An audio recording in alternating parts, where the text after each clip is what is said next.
All right. So I think we have 3 committees here today. We have, so good morning, everybody.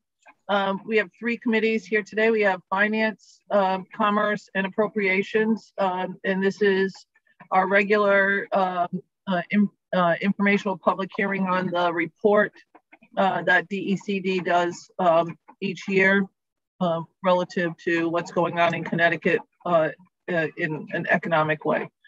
So happy to see everybody. Representative Walker, do you have anything? No, ma'am, just to say good morning to everybody. It's great to see everybody on the screen. Thank you. Senator Minor? No, good to see everybody this morning. Representative France, are you on? He said he might be a little late. Thank you very much, Senator Minor. Finance is Representative Scanlon on.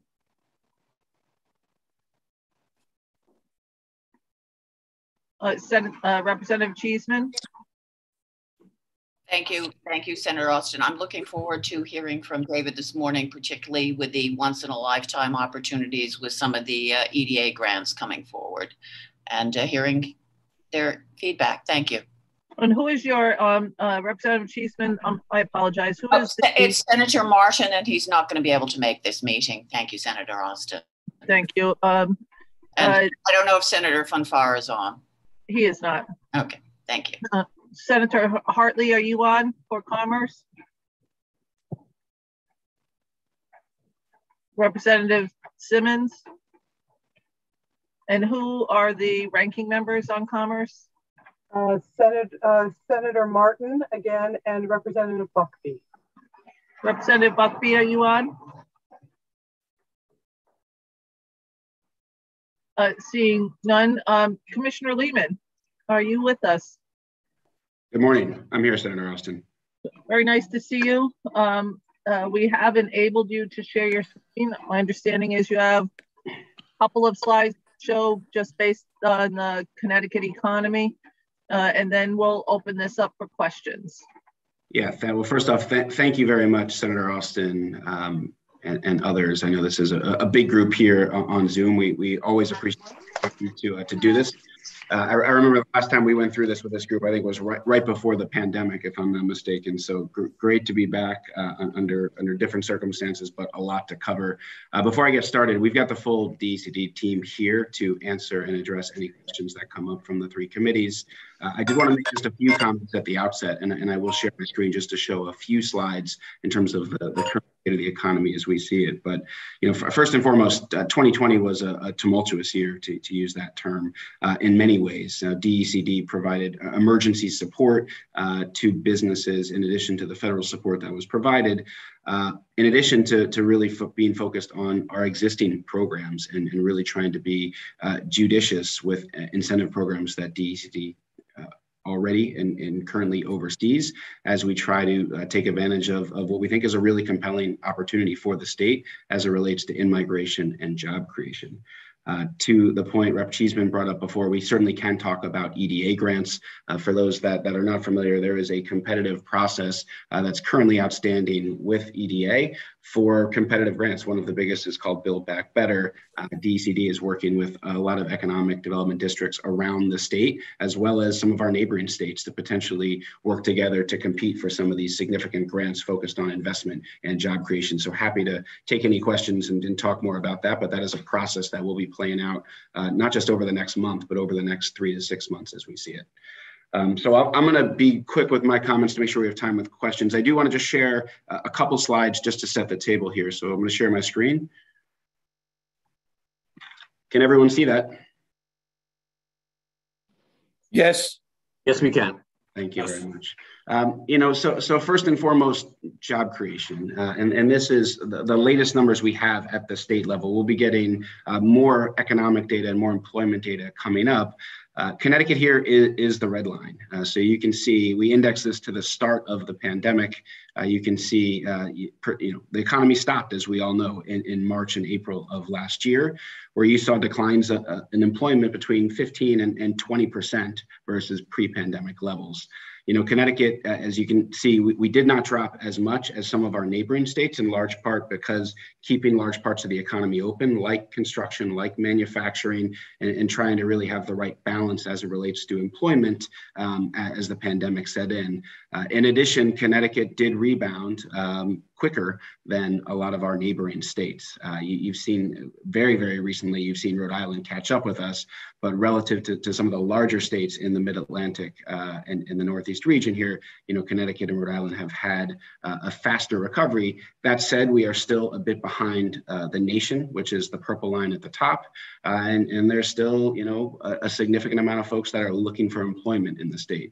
But I think my two takeaways from this chart, when we think about 2020 and where we are now, we saw less of a drop than a lot of our neighboring states, and the recovery has been a bit quicker. I think getting to full employment and to where we need to be, that is going to be a bit more challenging, and that's going to be based on other factors beyond the pandemic. So we can talk a bit more about it. Shifting to output, and in this slide, actually, we just got another data point on Friday in terms of Q2 GDP, but this index is our gross domestic product, again, at 100 prior to the pandemic. You can see Connecticut versus neighboring states dropped, a little bit better, again, or did not drop as much, and our recovery has been a bit quicker. It's tough to see given how tightly the GDP numbers are bound here. We are a bit back of the country. For example, if you look at the 2019 or 2020 rather as a full year, our ranking relative to the 50 states in terms of gross domestic product was 33 or 34 out of 50 states. So still a bit back of the median and where the country is. Just this past Friday, I referenced, we got Q2 GDP numbers. Connecticut was at 5.9% economic growth. That ranked us 29th out of 50 states. So, we still need to keep improving our output and our GDP. I think some folks have the perception that we are last or very close to last in this category. Not so over the past 2 quarters or the 2 years for that matter. So work to do here, but our GDP growth has been better certainly than where it was, but we're still a bit back of the median and need to continue to improve. Just one more slide for me, and then I'll stop. And we can certainly provide this slide deck to everyone on the committee. But one of the biggest opportunities when we think about the state and the state's economy is the growth we've seen in in-migration. And candidly, whether it's remote work or, in my opinion, hybrid work, I think that is a huge opportunity for the state of Connecticut. If someone worked in Midtown Manhattan previously, they never felt like they could move to a Fairfield or a Trumbull. Maybe they need to be in Manhattan once or twice a week now, and they want to live it for all the benefits of Connecticut in terms of quality of life and education, healthcare, everything that we love about the state. I think that Trumbull opportunity is there now. And we're seeing that in the numbers. We saw it in 2020, and we're seeing that continue in 2021. So far left here, you see the top, and these are net numbers. So leavers to New York and people that have come from New York, net, we saw over 25,000 changes of address from New York just in 2020. So New York is the blue on the bar, by far the biggest, but we also saw people net move into the state from Massachusetts, California, New Jersey, and Washington, D.C. In addition, last year, we saw less people leave the state of Connecticut. Florida, North Carolina, South Carolina, Texas, and Maine were the biggest states where people left. 1 year does not make a trend. Don't read me the wrong way. These are numbers we track very closely, but you saw net in-migration last year of roughly 17,000. Through the first 6 months of 2021, we saw another 6,000 or 7,000 people change their address to Connecticut. These are numbers from the U.S. Postal Service. I know there's lots of surveys out there from movers and others that suggest certain things, but this is hard data. Everyone that changes their address to or from the state, and the numbers are meaningful, and we're going to keep tracking this. But this is again a huge opportunity. You're seeing it in home prices. We referenced an article that was in the Hearst papers here, but there are many articles about low inventories, higher home prices. We're mindful that creates further affordability issues, but the point I'm trying to make is the amount of demand for people to come and live in Connecticut versus the supply of homes. That is something we'll need to manage, but that is a better problem to manage in my mind than the other problem, which is people leaving the state and no one wanting our real estate. So I'm gonna stop sharing my screen, Senator Austin and others. Again, we're happy to provide. We have a full deck that we go through with chambers and other interested parties, but we think there's a real opportunity for the state of Connecticut here, given what is a significant tailwind coming out of COVID.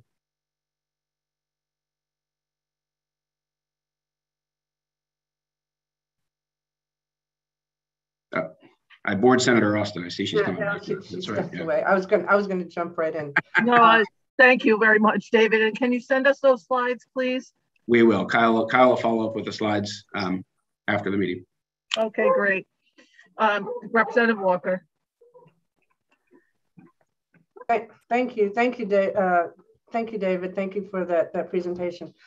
I agree, and many of the newspaper articles have agreed that Connecticut has had an influx of people from New York into the area, predominantly in the Fairfield County area.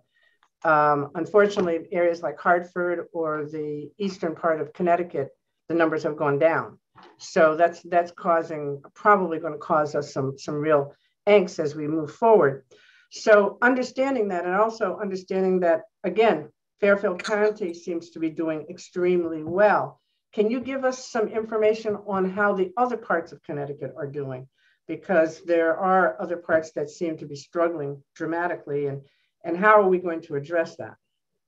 Yeah, so Rep. Walker, it's an excellent question. We can follow up now. You know, you may be referencing, I believe the city of Hartford over the decade per the census did lose population, but the Hartford metropolitan area over in 2020, I believe was a meaningful gainer in population. So we can follow up with that data, but Fairfield County certainly has benefited. The Hartford statistical area has also benefited based on the data we've seen. Again, not over that 10-year period, but over the 2020 period, as well as Eastern Connecticut. So why don't we follow up with the net increases by region as we see it? Okay, what about the economic impact of that happened after and during COVID? Because again, there was an article just out on, I think, Friday that talked about the boom in Fairfield County and the basic boom in Greenwich, but yet I don't hear the wheels turning in the areas that need to let us know in other parts of Connecticut that we are thriving or we are expanding. I see that we're gained about 67% of those jobs, but I bet you if you go dig deep into those numbers, those job growths again are down in Fairfield County. So what are we doing in the other parts of the state? We should come back to you with the labor data by region as we see it. Again, there's lots of estimates and judgments that are made in some of those numbers, but I do believe the gains in migration to be a bit more broad-based. I think I'm not familiar with the article you're referencing, Rep. Walker, but you know the one thing you've seen in Lower Fairfield County is the office market in parts of Greenwich, for example, and some of Stamford. You've seen more leasing activity because of the trend of migration from folks to New York to this area, and that's certainly something that we hope to see elsewhere in the state. But we should come back to you with specific data in these other regions, how we see the regional economies growing.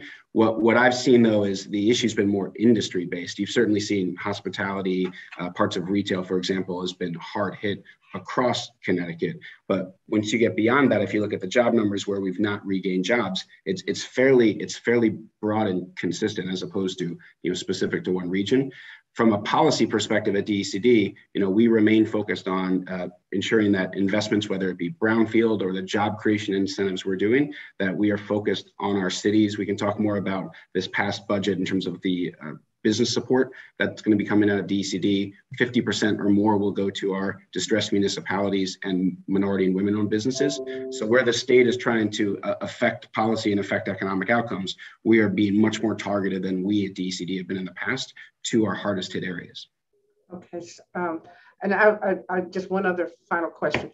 In this boom that when you come back to talk to us about the regions, can you also break it down into minority regions too? Because again, I'm in my areas, I don't see that impact. I still see our unemployment, and I'd be curious to get DOL on the same conversation, because I'd like to see what is the unemployment for our major cities around the state, and how is that impacting? And then how are we going to address that going forward so that we can get everybody up in an equitable fashion, so that employment is something that we all are thriving for. So I look forward to that conversation. Agreed. And that information. So thank you.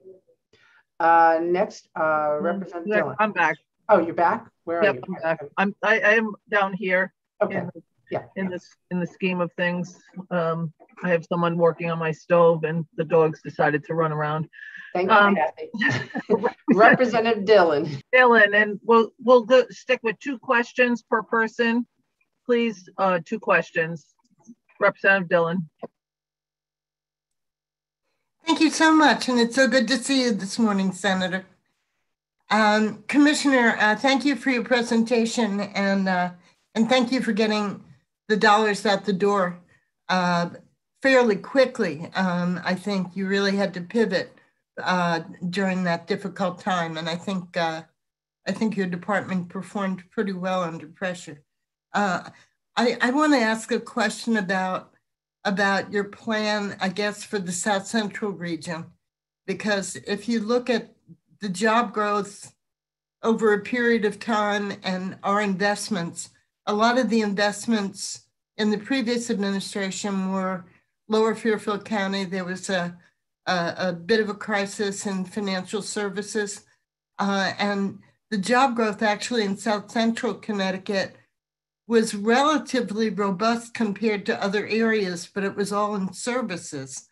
And I'm worried about what they used to call the meds and eds economy, because we have a shrinkage of Southern, which is a major employer, a collapse of retail. I think for a small state, we actually have a lot of regional differences, and I'm concerned about what economic sections in South Central are going to pick up the slack, given the collapse of retail and the drop in services. Great, Rep. Dillon, thank you very much for the question. So, when we think about the economy, and I'll focus on the South Central Connecticut, I think what's really important is that, the state is more targeted than we ever have been in terms of where we can compete, and in particular, what we call a tradable business. So businesses that export, whether it's goods, services, ideas outside of the state of Connecticut, because that's really where we're going to get the productivity gains and the labor gains in terms of income and grow the economy. So to that end, and one of the best examples recently, because I still think meds and eds, we should be more specific, but biotech, life sciences in particular, when you look at the patent activity in South Central Connecticut, whether it's Southern, certainly Yale is a huge part of that. That is one of our gems in terms of IP, intellectual property, that we effectively can export and can create jobs and revenue out of to really all citizens of the state. So 101 College Street, which was announced by Win Stanley with assistance from DECD in June of this year, for those that aren't familiar with it, 500,000 square foot building right in the middle of New Haven. There will be 50 to 70,000 square feet of professionally managed incubator space. The city of New Haven is going to be able to utilize it, and their students. We're going to see more wet lab space, which is sorely needed. So that's an example of the type of investments in what I think is a tradable business that's going to grow the economy in South Central Connecticut. That's the type of activity we want to keep encouraging. That was a roughly $220 million project, and the state contributed approximately $30 million. So we were a very small percentage of the overall capital structure. That's a project we'd love to replicate further in New Haven and elsewhere in the state. And we can talk more about our economic action plan, but innovation-focused place-based investing, we think is a big key to the state's economy in the future, in creating jobs that are going to be well above average in terms of pay. Thank you. I want to just focus on a couple of anecdotes, or maybe just one, but when a number of retailers closed in West Haven and Orange on the Post Road, before the pandemic or during, for example, Sam's Club, that had a big footprint in my district. Staples, there are women workers who have relied on retail and also on healthcare primarily women of color, but not only, and their jobs are gone. And I want to think about, I don't know what you can do at 50 if you've been working at Staples all those years, and what you've got to show for it. But I'm concerned about starter jobs for the young, but I'm also concerned about sort of midlife people who are, they're not quite blue collar, but they were in service industries. And really, I'm thinking of the Post Road as much as, you know, I represent the west side of the city. And yellow's great and that's nice, but we're far away. We relate as much to what happens in West Haven as we do to what happens on College Street. And it's a diverse economy for such a small town. And but that affects Orange, it affects Hamden. You know, it's really not just focused on one city. Thank you. Understood. And I think investments like 101 College will have a significant multiplier effect for Orange, for West Haven, for the region. I think one thing, Representative, that's important, you know, when I think about, you know, government, there's a question in my mind, you know, what are structural changes, whether it's how we shop, how we work, what can we control versus what we can't control? And I do think right now, in terms of retail in particular, there is structural change. It's been going on for a while in terms of the internet, how people buy things. And I think the pandemic accelerated that by 5 to 10 years in the period of 12 or 18 months. So I think one of the best things we can do at the government level is, you know, a lot of those retail jobs are going to become logistics jobs, fulfillment jobs, but ultimately reskilling and upskilling folks that were working at Staples, in your example, you know, to do other things as it relates to the workforce. And the $110 million that was allocated from the legislature last year to focus on workforce development, I think is going to be key in that, because we want to make sure that the state of Connecticut is on the cutting edge of that change. But some of those structural changes in terms of retail, we're not going to be able to impact ourselves. So we want to get to those workers and reskill them as quickly as possible, in my opinion. Thank you, Madam Chair. We'll continue the conversation. Representative Dathan. Thank you very much, Madam Chair, and thank you, Commissioner, and your team for your work today. Just a couple quick questions. First one is business registrations. I know this isn't handled necessarily by DECD, but I thought you might have a good insight of any sort of new businesses that have come in since March 2020. Especially kind of thinking about here in Fairfield County, where you have people who are potentially could be taxed in Connecticut and in New York, and if there is a significant change in registrations down here so that people don't have the convenience tax, if you will. Yeah, so it's a great question. First off, I think the convenience of the employer issue is a meaningful issue from a tax policy perspective, and is not going away quickly or easily. So, you know, we could have a whole another hour on that, Rep. Dathan. But in terms of business openings or business registrations, you know, the last data I saw, and the team can jump in here if they have more accurate data, but you know, for the year of 2020, it was our biggest year by far. I think there were over 40 or 45,000 registrations. What's challenging with that, though, is we really want to understand, you know, what's the number of jobs that are coming off those registrations, or are they special purpose entities that may or may not employ someone? But more importantly is understanding the number of taxpayers, right? We talk about the change of address to Connecticut, but for the 2020 tax year, how many net new taxpayers are we seeing?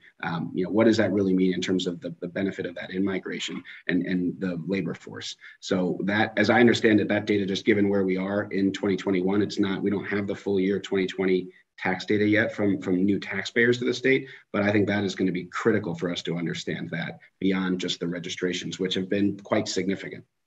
Yeah, I think the whole demographic on taxpayer kind of trends will be interesting to see when that is available.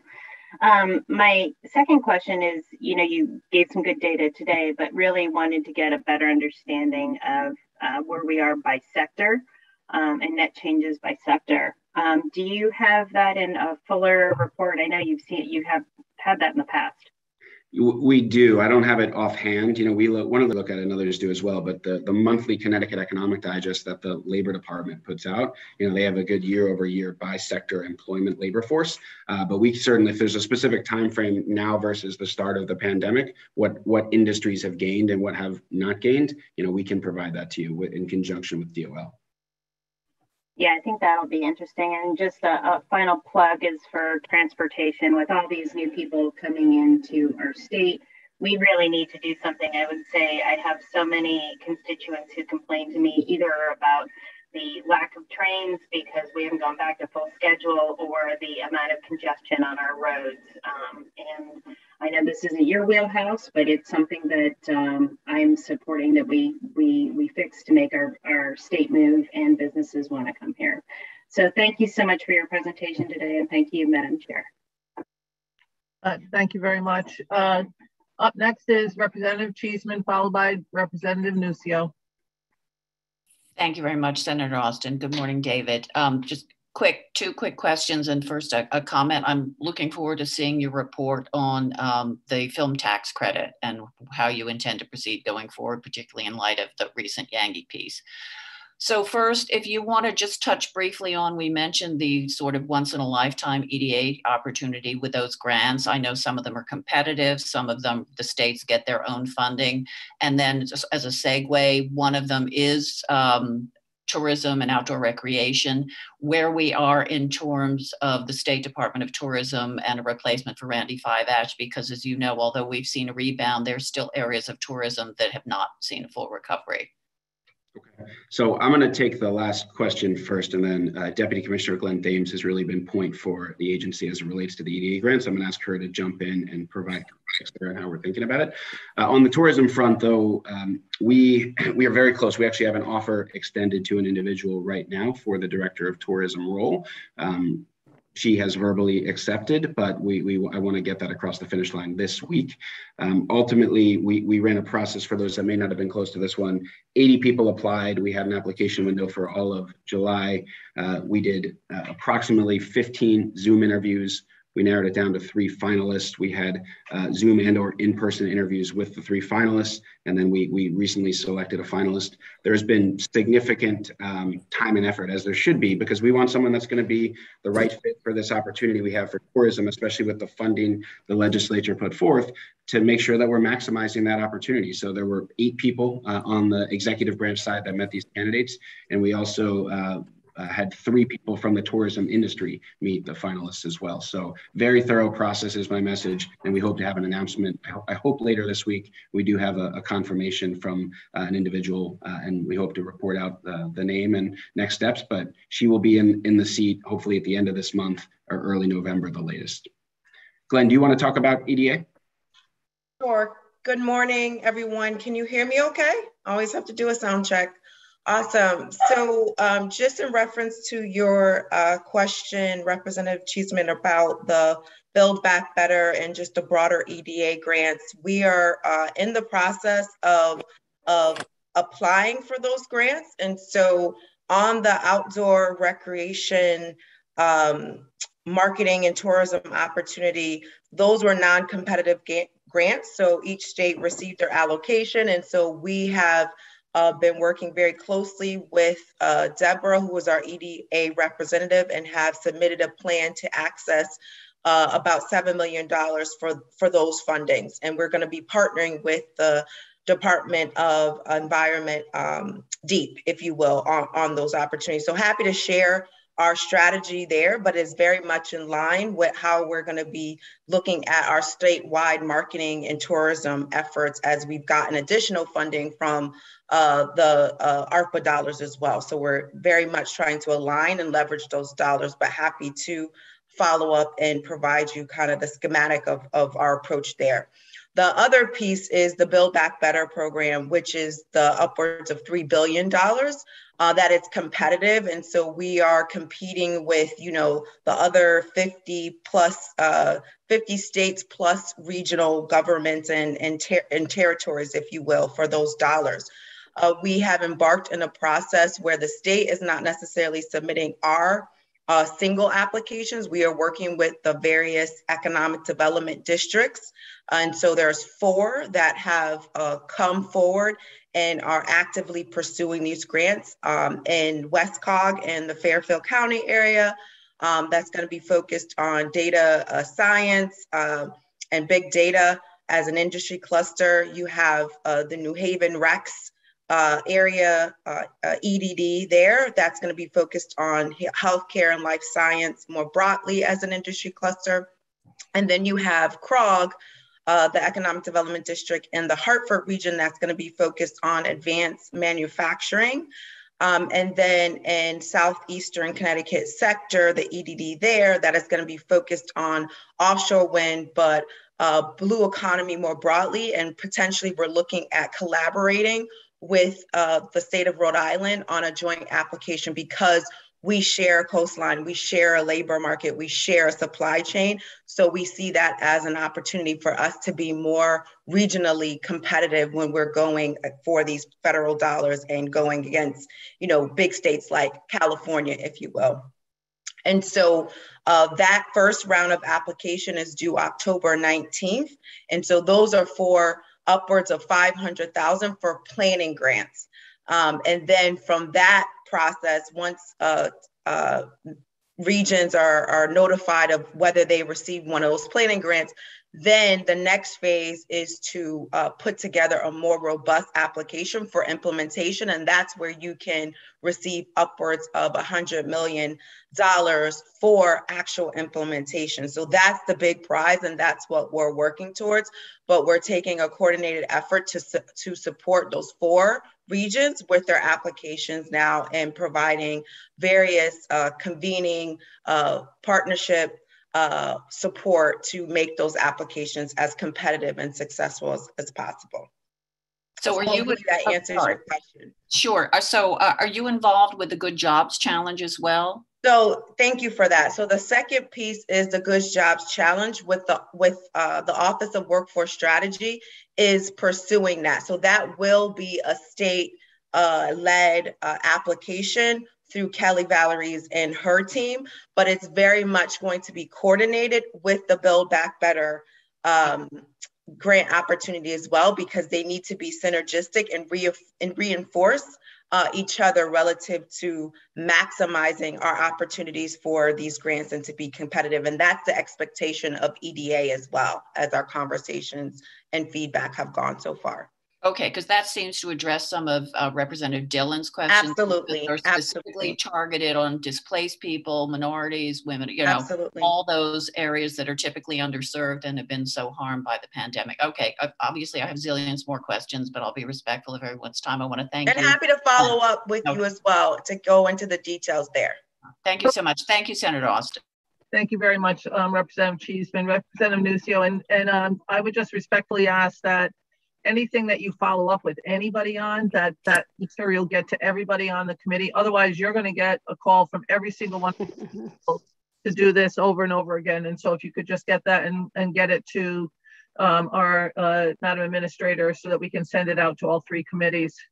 Representative Nucio. Absolutely. Just Kyle Abercrombie is on. He's taking notes. So we're going to make sure we get you all the information and everything we discussed today. Thank you.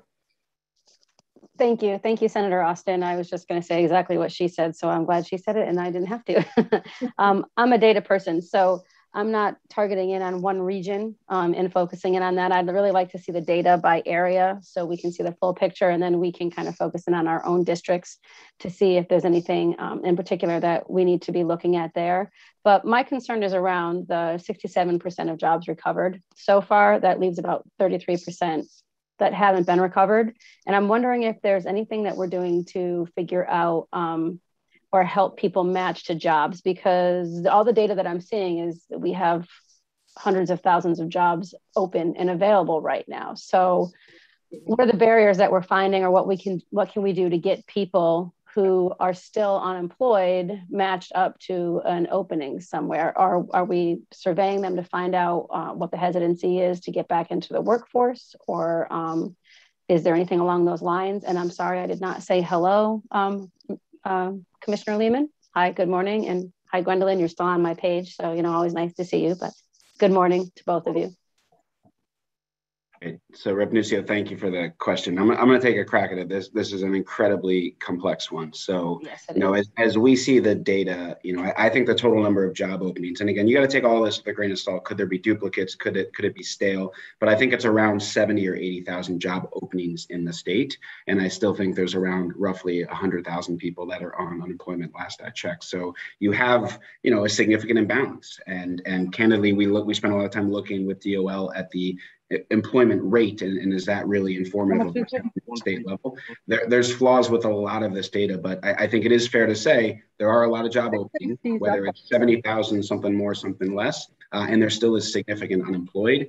We recently saw that there was this discussion over the summer, as folks are aware, the federal benefits, that expired in early September. Was that a factor? The reality is states that maintain those benefits like us saw the same amount of job growth as states that avoided those benefits. And I know that became political.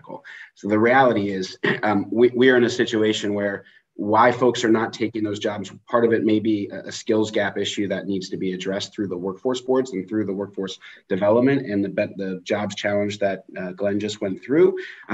There's likely other issues that are out there in terms of, workers, why they're not taking some of the jobs that are out there. And I've not seen great survey data on that. It's no doubt multivariable in my mind in terms of why some of these jobs haven't been taken. My personal view is you're going to see a lot of those jobs taken as we manage through the fall and the winter. But in terms of what the specific skills gap is, that's a better question for the workforce boards. Kelly Valerie's, I don't believe, is on. I'm not sure if you're in front of the Office of Workforce Strategy, but in terms of if they've done any big data surveys, I'm not that I've seen yet, but I'm sharing kind of my thoughts from what I've seen broadly. So that brings up a really good point then. We really need to be hearing from workforce strategies to see if there is any kind of polling or any kind of surveying going around. So we know where to kind of focus in on what skills gaps and which groups of people to kind of help with that. And again, I'm not focusing in on one area. I'd like to see other data for everything, because what might be an area of concern in my 3 towns is going to be something totally different than Rep. Dillon's, so how we can sit down and look at trying to make sure we have everybody across the board being addressed. The full data, I think, might help us with that. So I'm looking forward to getting that from you. Yeah, and Rep. Nucio started but Department of Labor, I'm not sure when this group has been in front of DOL, but with the American Job Centers and the WIBs, they may be able to access some of that as well. So there's definitely more data to be had on that point. Okay, thank you very much. I appreciate that.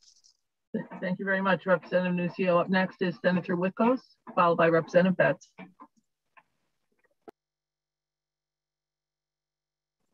Thank you, Kathy. Good morning, everyone. Good morning, Commissioner. My question is relative to a presentation you gave us, I think it was last year when we were in COVID, as to the different work sectors that were hit hardest, and those happen to be the hospitality ones. And I'm just curious if you could provide us any new information as to what you're seeing, because what I'm hearing from business owners is they can't find any employees, nobody wants to work. And so they've had to reduce their hours of operation. And is there any discussions going on? And that's up in my neck of the woods, and I don't know if that's something that's going on statewide. If you could share your thoughts on that. Yeah, it's a good question. Listen, there's a lot of, and I don't want to say anecdotes because I think it is broader than that, where there is a frustration by employers that they can't find people. At the same time, there's a lot of people that are unemployed, and as folks are aware, there's this big discussion around inflation in the country. Is it transitory or is it not? So there's a debate in terms of, should employers be paying more for those jobs and ultimately passing that cost through? So again, a very, very complex issue. This is not an issue that's unique to Connecticut, though. I just want to make that point. And I do think ultimately time will help employers get a grasp of, what the whether it's the new rate or the appropriate rate is for employees, to get employees that can work and to find a sustainable business model. I would say, Senator Witkos, though, is if you look, again, I made the comment before, there was this big debate over the summer. Do you extend the additional benefits? Do you keep that going to September? Or do you not? And unfortunately, it became a political issue. But I think the data that I've seen now suggests that Connecticut did not disadvantage itself by keeping those benefits in place. And it was the right thing to do so. Again, some may take issue with that, but that's my view based on the data. And then if you look underneath at what sectors have still have a loss of employment versus pre-pandemic, certainly accommodation and food service, leisure, hospitality is one of them. But below that, there's a bigger drop there. But below that, lots of different sectors of the economy have seen diminutions in labor force versus January 2020. So again, I think it's a complex issue. I don't think it's unique to one sector or one line of business. And I think the economy is in this tumultuous time where employers are going to need to figure out, what are the right wages and what's the right revenue business model for them going forward that's sustainable. Okay, thanks. I know that's going to be a issue where if the government takes the lead, do we continue to benefit? Because the argument is that you talked about the wages being paid at these particular jobs that folks are saying they can make more staying out of work with the subsidies than they are when they are back in work. But when every person on this call goes out to campaign, they talk about small businesses being the backbone of our economy, and they're struggling right now as well. So hopefully we can come up with some leadership in the game plan going forward as to how we address the disparities to get our unemployment numbers down, getting people back to work and letting these employers open up the full hours that they want to. But thank you.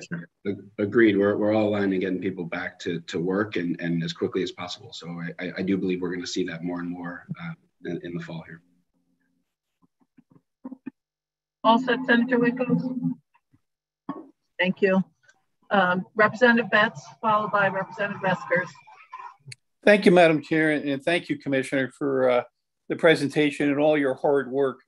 I basically have just two questions. Following up on what Senator Witkos had said, for decades, small businesses represented the foundation of the Connecticut economy. In my part of the region, a big part of that is manufacturing, and they clearly are searching for skilled labor, but they're not, as much as we're trying, they're not able to have the demand met. Is manufacturing holding its own nationwide and globally, given those shortages, or where does it stand now versus what the future holds? Are we going to be losing portions of our manufacturing sector, or is that just plain solid and we don't have to be concerned? No, we need to be concerned. So manufacturing is round numbers, roughly 10% of the state's workforce, roughly 10% of the state economy measured by output. And it is one of the most important sectors from what I call before a tradable business perspective, where you have a multiplier, where we're exporting, whether it's submarines or aircraft engines to other parts of the country or other parts of the world. So we need to track that like a hawk and make sure that our manufacturing is competitive. In addition, Representative, the trend towards what manufacturing folks would call reshoring is very real. So what was offshore manufacturing, whether it was China, Taiwan, et cetera, a lot of that I think has come back to the U.S. and is going to continue to come back to the U.S. In my opinion, Connecticut needs to continue to compete where we have an advantage in terms of skilled labor or a real cluster. Certainly in aerospace, we have it. In defense, we have it in a very, very meaningful way. We need to keep enabling that. That is really critical in my mind. And if for some reason we're not competing, whether it's versus other states or other countries, we need to take a hard look as to why we're losing jobs there. The biggest, two last points on this, the biggest issue has been, we've had a graying workforce, an older workforce there. So continuing to utilize, the centers and upskilling folks for manufacturing. The legislature put forth $20 million for the Manufacturing Innovation Fund, which is money that I think is very, very well spent for the voucher program as well as incumbent worker training. We need to continue to do that to make sure that we have a cutting edge manufacturing workforce. Colin Cooper, I don't believe is the Chief Manufacturing Officer, has been in the role for a little over 2 years now. Again, thank you to the legislature for putting that role in place 2 years ago. He has been critical in liaising with the industry, understanding their issues, communicating that to the governor when and where appropriate. So we need to really stay close to the manufacturing sector. It is vital to our economy on the come. That's good to hear, and thank you. My last question really pertains to life sciences and a decade-long effort to recruit companies like Jackson Lab. And if I understand you correctly, the return on those investments lies more with patents as opposed to other things. Is that correct? And then can you assess or evaluate what the impact that is having on our economy now and in the future?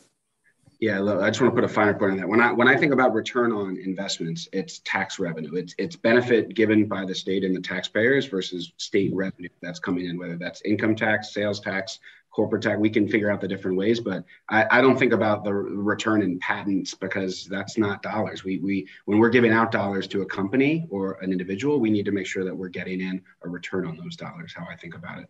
And that's kind of, if you look at through the annual report, as folks have, we try to be very consistent. What is the return per tax credit? What is the cost per job? And what we've been very focused on in the Lamont administration is making sure that we're minimizing the cost to taxpayers for incentives when we're giving them out. We want to be very, very judicious on that and really not spend taxpayer money in a way that we don't think is appropriate, because there isn't that return. So we're going to keep being very consistent on our incentives and trying to minimize the cost of those incentives where we can. Thank you very much. And thank you, Madam Chair, and keep up the good work. Thank you, Representative. Representative Meskers, followed by Senator Cassano. Thank you, Senator and Chair. First, David, I want to thank you for the leadership you've shown. I go back over the last 18 months and think, how we bring in a Wall Street investment banker to work on our economy, and you and your team running us through a pandemic and the mask mandates and trying to keep the economy open and struggling through things. I think you've done a yeoman's job on that. So I want to thank you and your team for all the efforts to keep us alive and functioning, obviously along with the governor, for where we are today. There are two questions I have. The first relates to the economic data you showed in the slides. In the past, I thought that New York and California were the larger areas of outmigration. And now the outmigration that I see seems to be lower tax areas. So it's probably an overlay on demographics. Is it retirees or business growth in Texas and California? I'd like to get an overlay on the outmigration. The in-migration looks to be happening from New York and Massachusetts. So along with the demographic, the tax implication or policy issue on taxation in the state, the fact that we're attracting from New York and Massachusetts, and where do you think we are competitively? And maybe, so part you can send to me later. I guess the issue on taxation, where you think we sit competitively, would be my first question. Yeah, well, first off, I appreciate the comments. All of the hard work was done by the team, not me. I realize I'm not everyone's cup of tea, but very, very generous of you to say, Steve. In terms of taxation, we have looked at it. Nandika is on as the chief economist. We've looked at the U.S. Postal Service data, not just in 2020, but we've looked previous years as well. I think the biggest difference in 2020 was the significant net in-migration from New York, principally, to a lesser extent, Massachusetts. And then, historically, we have seen people on a net basis leave to Florida, whether that's for taxes, whether that's for retirement. We don't have great data in terms of the causality there, but it's clear folks did leave the state on a net basis to some of what some would argue are lower cost locales, but we don't really know exactly why.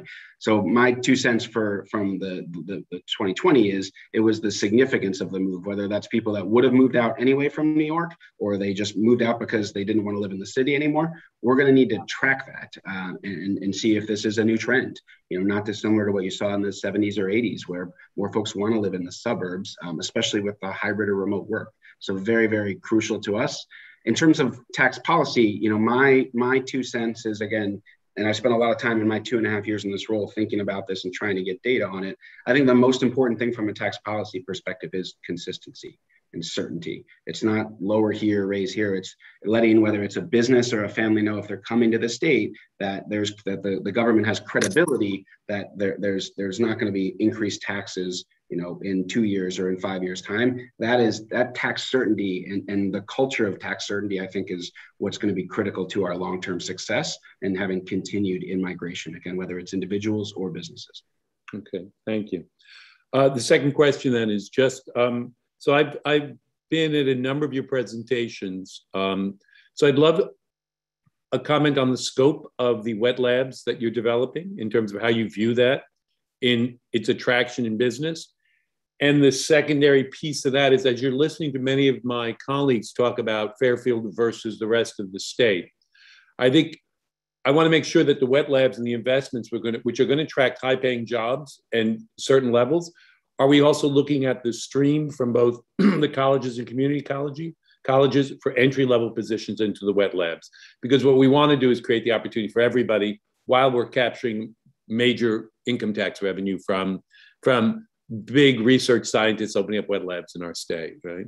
Yeah, all the lab investment, or certainly the significant lab investment I'm aware of, is all in and around New Haven. Some of which out just outside of New Haven. 101 College is by far the most significant at 500,000 square feet with the incubator space. And that is important. And there's Science Park, there's other developments in New Haven that we can go into where there's going to be expanded lab space in addition to, right? New Haven was our second fastest growing city, if I'm not mistaken, after Stanford in the preceding decade.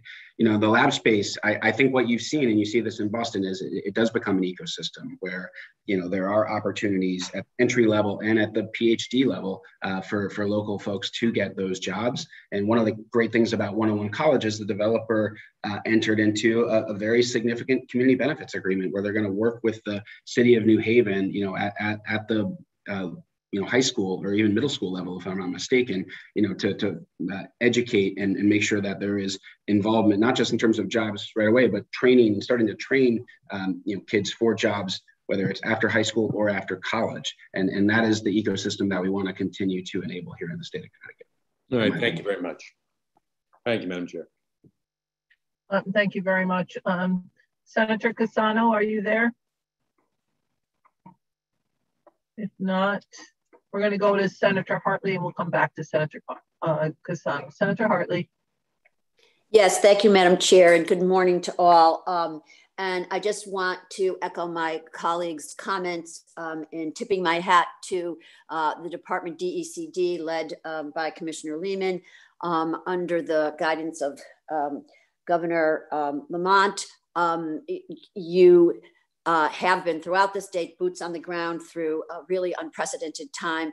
And I just want to recognize the incredible job that was done and the availability, quite frankly, at weekends, nights, evenings, to be there, to talk to groups, whether they be small or large, in shepherding us through this. So that was an incredible job, and we're not out of this, as we know, and there's much to do. So I'm just going to make a general comment, one, to the DECD team. I'm not exactly getting my arms around this new format on the annual report. This is the hearing on the annual report. And so I think as we move through committees, we might want to talk about some more specific data. Specifically, we want to be way in front of all of these numbers on minorities and women in terms of shoring them up, getting them through, doing this bridge, because it's still very tenuous for those groups out there. And I'm also, and I just make these by virtue of comments, these are not my questions, I'm going to want to clearly see numbers going forward on the diversity fund that is going on. And then particularly with those areas that we know are our pain points. We haven't done well with them in the past, and right now they're really on the precipice. But I do want to comment, Commissioner Lehman, on your opening remarks, talking about the tailwind that we now, for the first time, are enjoying here in the state of Connecticut. You know, we were always that little guy in between these two mega Boston, New York. That's totally been blunted. So how are we right now, because timing is the essence on this, capitalizing on this and building up and scaling our remote work opportunities, our hybrid opportunities? Because the truth be known, you know, we can slip back very easily. And if you go through any of our major cities, our first tier, second tier cities, you're going to see the effects, you know, the shuttered storefronts and in the downtown areas. We understand the shift to e-commerce. This is going to be a fine balance to keep the vibrancy in the core of these cities. You know what they always say, as the city goes, so does the suburb. And I've witnessed it for years here in my district. Great. So Senator Harley, I'm going to try to address that. So again, very complex question, certainly the right question. Four things that come to my mind immediately. First and foremost, marketing of the state is going to be critical. And I don't mean that just from a tourism perspective, but marketing the state as a place for new residents to come, marketing the state in a way that we want to make sure that we retain the residents that have come here over the past year and a half. Really critical. As I mentioned before, we have a new tourism director coming in. We have an excellent head of marketing in Christine Castnagway, who many of you know, and we're fortunate, the state I think is fortunate that, approximately $24 million was allocated by the legislature over the biennium to market the state. So making sure that we're telling the Connecticut story in a way that is appropriate, I think is really key. We just haven't had the funds to do that in the past. And I think so much if we're not in front of the narrative on who we are and what we stand for, we're going to lose that battle. So marketing is really important, and we're going to be doing a lot more of it.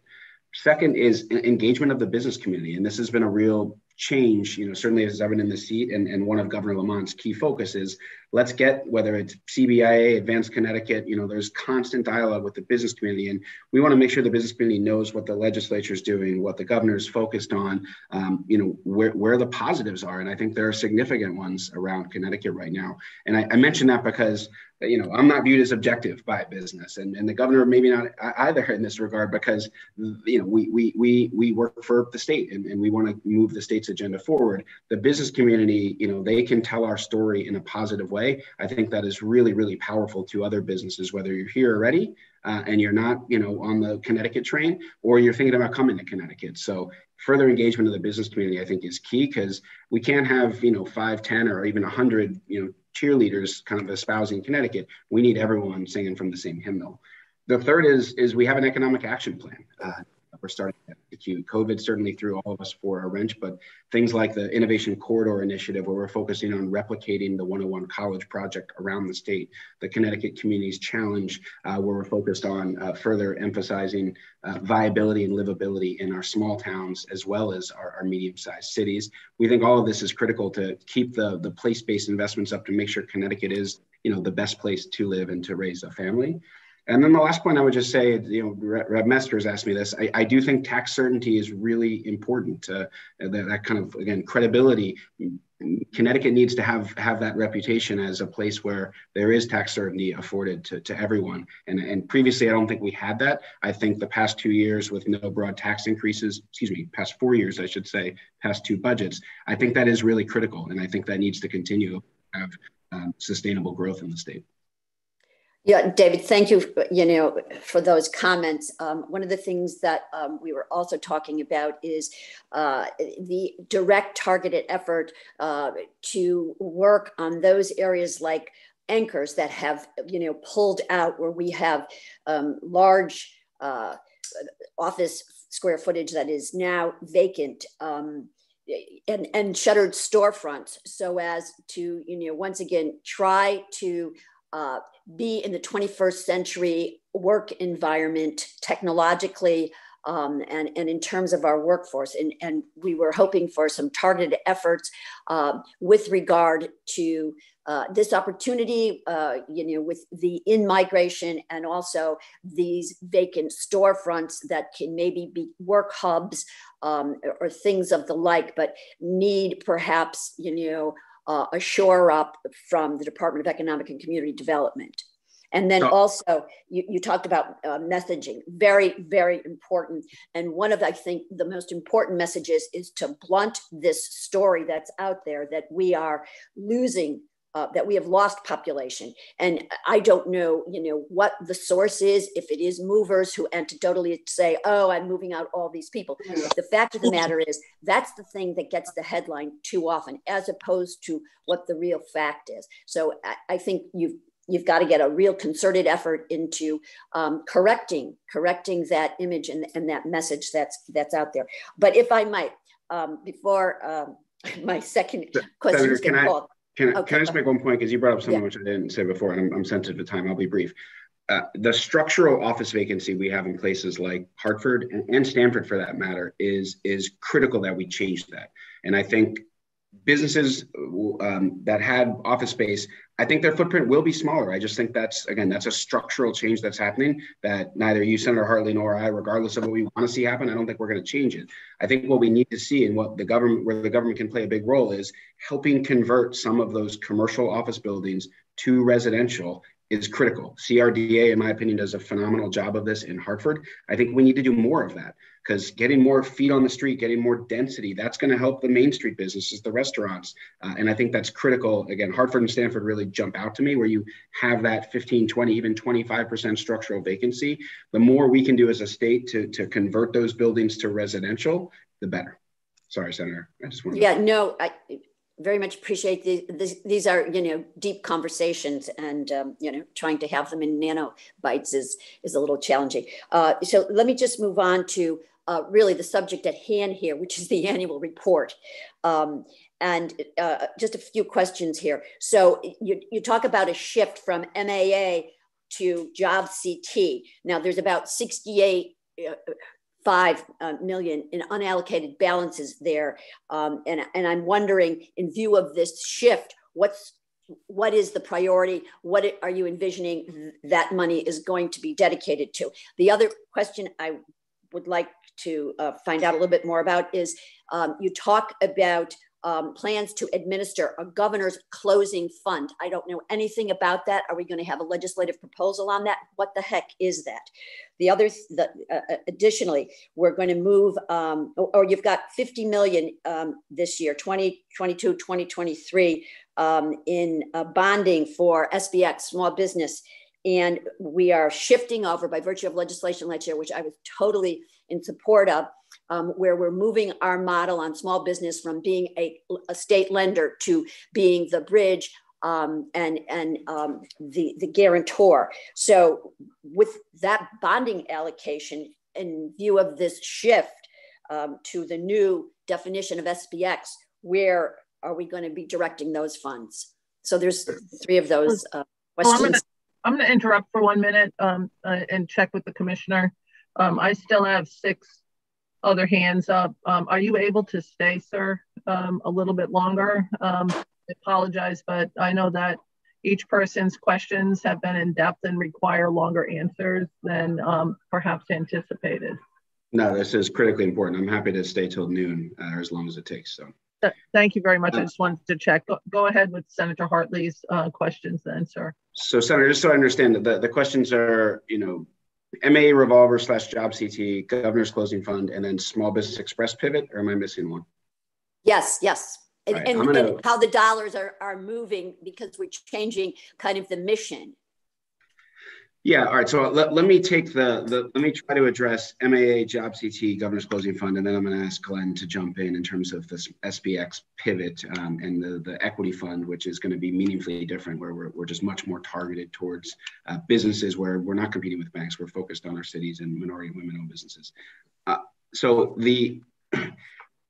As this group, I think, has heard from me in the past, we're very focused on making sure that incentives the state provides are, low cost and low risk to taxpayers, and are really critical, because one of the knocks on incentives for the benefit of the group is the state provides incentives, but a lot of times some of these investments or job growth would happen anyway. And there's no reason, but a lot of these incentives arguably are regressive in nature. And, I think the state is better off minimizing incentives just from a policy perspective. So we've done that for the past 2 years. We've meaningfully reduced the amount of incentives that have been put out using MAA. We're not going to eliminate them because other states still do them. We need them to compete, but we're really trying to be judicious. So you'll see us use incentives, but there's a very consistent framework where we're trying to minimize costs and minimize risk.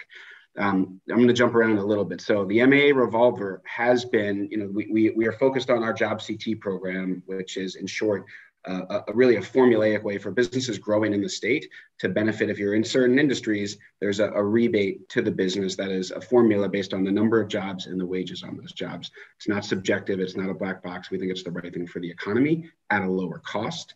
But when you're talking about a headquarters relocation north of 200 or 250 jobs, other states have a closing fund of sorts, and that is the nomenclature there is just a marketing term, Senator, which is if we were to do incentive transaction utilizing the MAA, we have pivoted to what we call earn as you go incentives or performance based, where money is not going out the door up front to the company. It's earned over time as the company creates the jobs and maintains the jobs.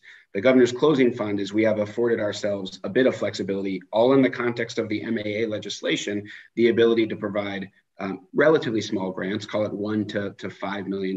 This is subjective for large relocations where we would defray some of the relocation costs for the company.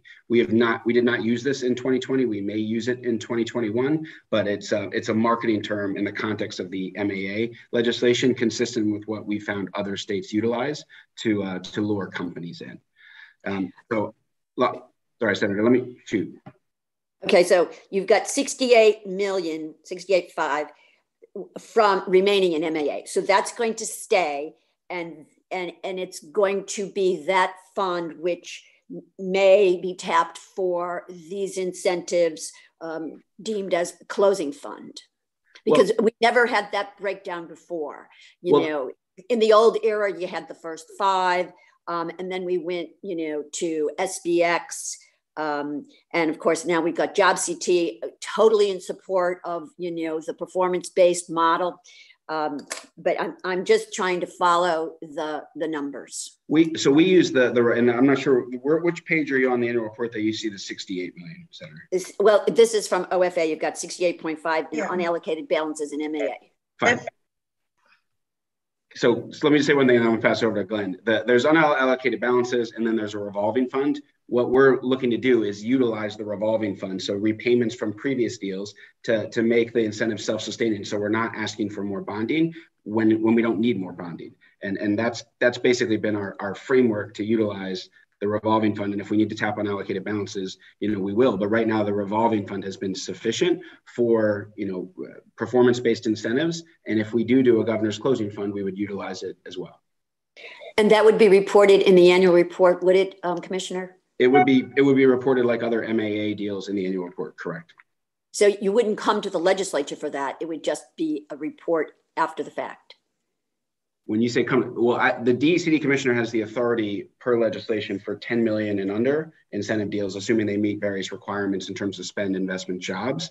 So we would do that at DECD like we have, even absent first 5, and we would utilize the revolving funds from the MAA, and then we would report out like we have done. Okay, thank you, Commissioner. And then my last question was about, the shift in the SBX Sure. with the bonding allocation for the 22-23 year. Sure. Glenn, do you want to take that? Sure. Good morning, Senator Hartley, and morning. Thank you and the entire committee for your support of Small Business Express 2.0, which essentially 2 primary goals was getting DECD out of the business of direct lending, and secondary, really building our capacity for access to capital and support for our small business communities more broadly in partnership with the private sector and our traditional lending market, as well as utilizing our community development financial institutions, CDFIs.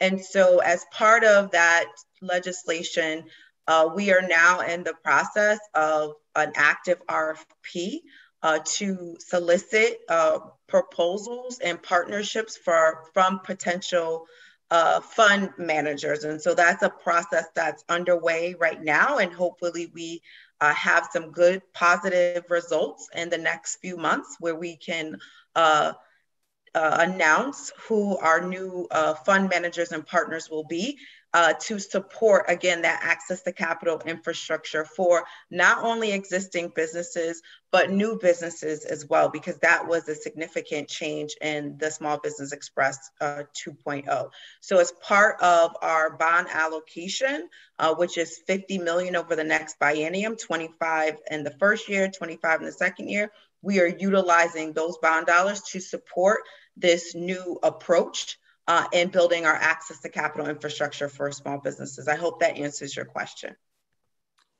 So based on the RFPs, there would be state allocations to those CDFIs or whomever responds to be the lenders. So we're not the lenders, but in effect, they're lending state dollars. Correct. And our goal is to leverage our state dollars, right? So not just the state putting in, $25 million in a fund, but they're actually bringing private capital or philanthropy capital to leverage our dollar. And those funds would be revolving loan funds. So that pay it forward model, right? So to the extent that they are equity investments or lending or grants, that there is a repayment instrument that then enables that fund to continue to grow and to continue to invest in our small businesses. Thank you, Deputy Commissioner, for that. And is there a standard match, so to speak, in the RFPs in which we're looking for these partners we're going to take on? I'm sorry. We're not. We still have a lot of people that haven't even had a chance to ask their questions. So if that could be the last one for Senator Hartley. Otherwise, we're all going to be here till 1 or 2 because we still have the auditors that have to come up next too. So go ahead. Yes, thank you. Okay, so your question was is there a standard match requirement? So as part of the RFP process, we highly encouraged the match requirement. It wasn't kind of a standard 1-to-1, but that's going to be a part of our evaluation of those potential respondents. Thank you. Mm-hmm. Senator Cassano, you're up, and then you'll be followed by Representative Mashinsky. Thank you, Senator. I appreciate it. Quick question. I believe Glenn mentioned working with the COGS, which I thought was quite interesting and good to hear. 2 of the COGS she mentioned specifically. It raises the question for me that for several years, because we are doing things on a regional basis, not using counties, we were losing the funds for counties. That money was distributed to other towns in New England. In fact, mayors used to send me letters to thank us for not being a COG. Anyways, have we on a federal level been able to get reimbursed like the counties have for our regions of 5 COGs? Senator, I'm not sure. I don't know the answer to that myself. That might be a better question for OPM. I'm not sure if any of the DECD team is aware. If not, we can follow up with OPM and see if that's best handled by them or someone else. All right. Yeah. Just to jump in, OPM would have that precise kind of like annual reimbursement allocation or what have you the EDDs are supposed to get. We've been engaged with the COGS on specific grant opportunities that are available from EDA. All right. And the change in workforce with so many people working from home, are we getting all of those people in our statistics, or it's a whole new change, I realize, for you, but are we getting those people in the count? So again, this is, I'll give you my sense, Senator, and I think the short answer is sort of.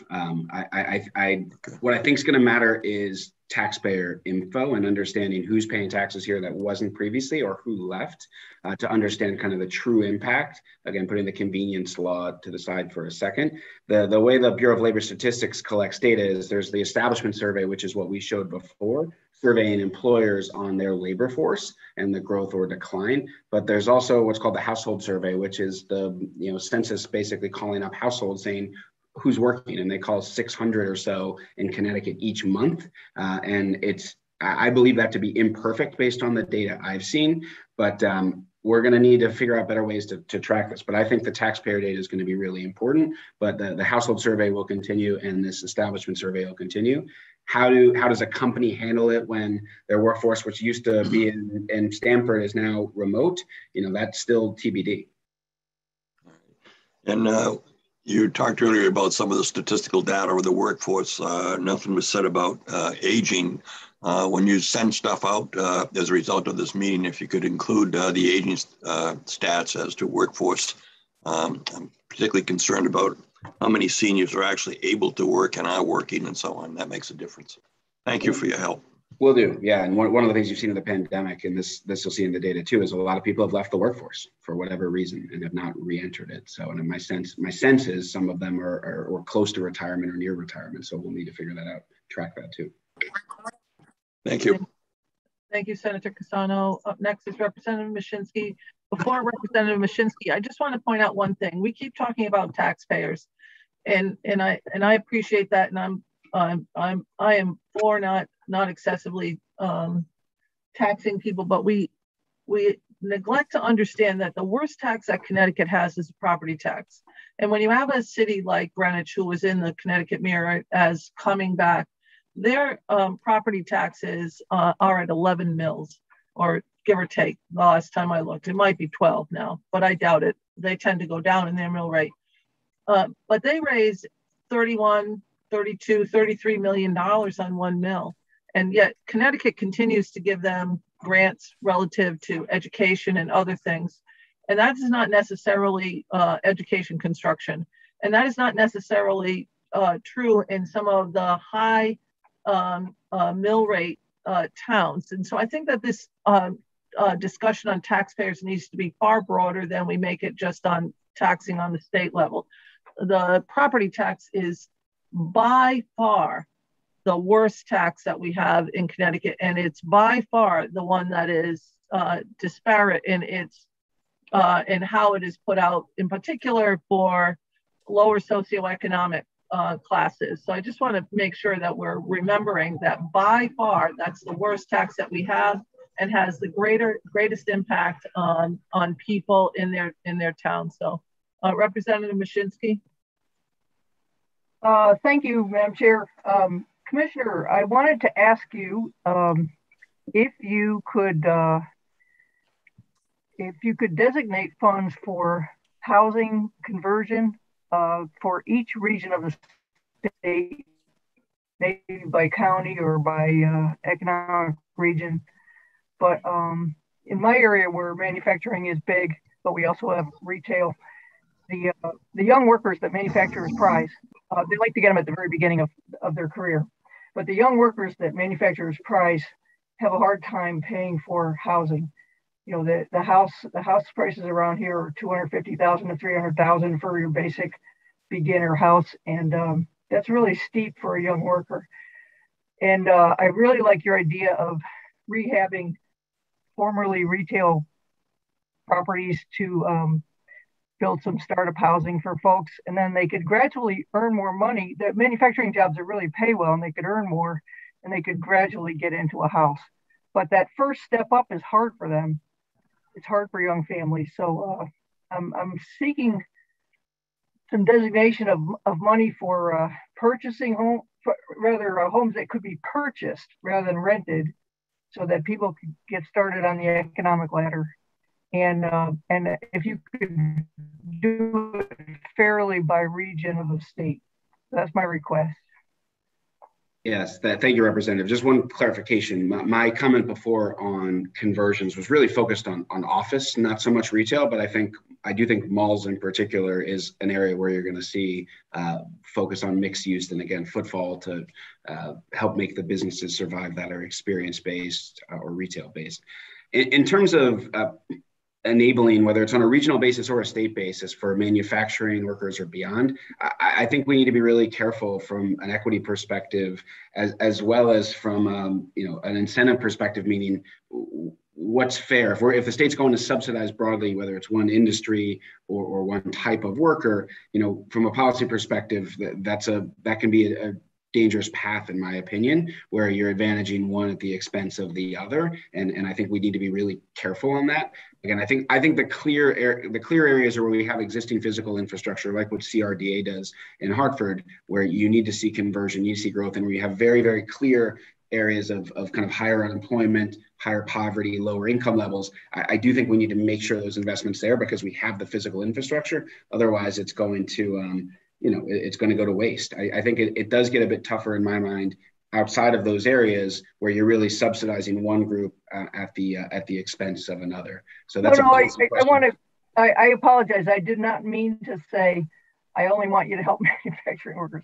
What I meant to say was that the young workers that we prize to start a career in Connecticut, those folks anecdotally are having trouble purchasing housing.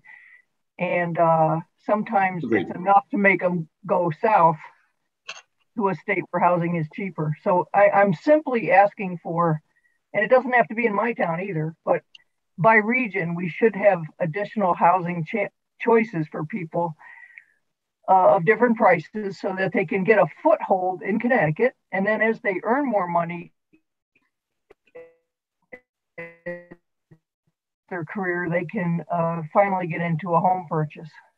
No, understood. And again, there's a broad policy discussion here. If there was to be a program, you know, you could consider, to Senator Austin's point, a rebate on property taxes or a grant of some sort for first-time home buyers broadly statewide for new taxpayers, to, as an example, to a locality. So the things you can do, what I would just caution there is, you know, the question is the incentive actually moving the needle and making people come to, you know, whether it's Wallingford or any other town, or is this just money that the state otherwise wouldn't have provided, but now we are providing in potentially an inequitable way and just benefiting home buyers, for example, at the expense of renters. So it's complex, probably more than the time we have right now. I'm happy to be part of that conversation, but there's a very broad policy question there, but those are ways you could incentivize new residents with financially. Okay, just pointing out that the number one economic category on your report was renters rather than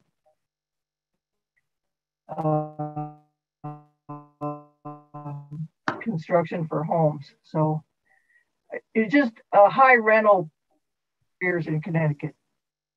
Sorry, Representative, and I'm not sure if it was just my Zoom, but you cut out a little bit. Could you ask the question again? Sure. In your report, your number one economic development category was the renters. And I'm just trying to push the agency to see if you can invest in home startups, even if they're modest homes or small units, but to give people a foothold in the Connecticut economy, and then they can move up from there. Yeah, right now I don't believe we have the statutory ability to do that, Representative. And again, I think if we were to do that, the issue from an economic development perspective is, right, we do brownfields, there's other investments we do in communities, we want to see it in physical investment, but we're typically focused on, again, we're not doing that outside of our distressed municipalities by and large, and we're really focused on again, what I call these tradable businesses, as opposed to, you know, just a homeowner. Okay. To be continued.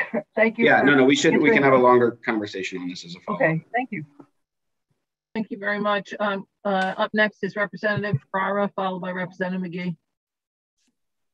And I caution everybody, please, let's keep the conversations as succinct as possible. Thanks, Senator Austin. And thank you, Madam Chair, as well, for the comment and looking bigger picture at our regressive tax system. Really appreciate it. Commissioner and team, just two quick questions for you. Mentioned earlier a little bit about the innovation corridor and the Connecticut Community Challenge coming down the pike. And I've certainly heard mention of our cities and distressed municipalities, but I wanted to ask a little deeper about the opportunity here for opportunity zones, because as having one, you know, it is a distressed community, but doesn't fall as easily into the city or the distressed municipality. So I wanted to understand how you all are looking at that in these two opportunities. Great. Alexandra, do you want to touch base on that? So Deputy Commissioner Dom is our opportunity zone expert. So the question is, how are opportunity zones being factored into those two programs in particular? Yes. So, and the answer is they are certainly being factored in. And so we do talk about distressed municipalities, but we additionally talk about opportunity zones in those grant opportunities. So an area that is not a distressed municipality, but is an opportunity zone, which I think is what you're getting at, would still be able to get some extra points, I'll call it, or some extra consideration as a result of being an opportunity zone, although obviously not as much as a distressed municipality that is also an opportunity zone. So it's a factor, but it's only one of a large swath of factors that we consider. Okay, that's helpful. And I'll certainly follow up with you, Alex, if there's more questions about that. That's wonderful. And then secondly, kind of getting at Senator Hartley's question on, this focus particularly on our people of color and women-owned businesses. I know this equity fund has been noted and is coming. Can you all speak to a little bit more about when this is going to be up and running, how it's going to function? Because I'm certainly getting a range of questions about that. Sure. Glenn, do you want to take that?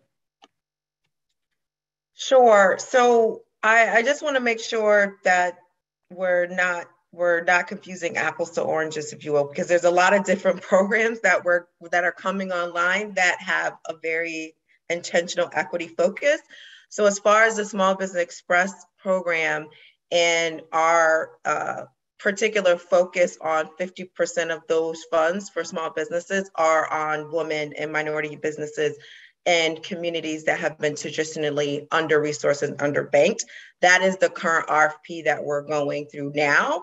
And so, it will take us, a couple of months to go through that review application. Our goal is to have kind of some hopefully successful announcements and partnerships in the beginning of Q1 of 2022.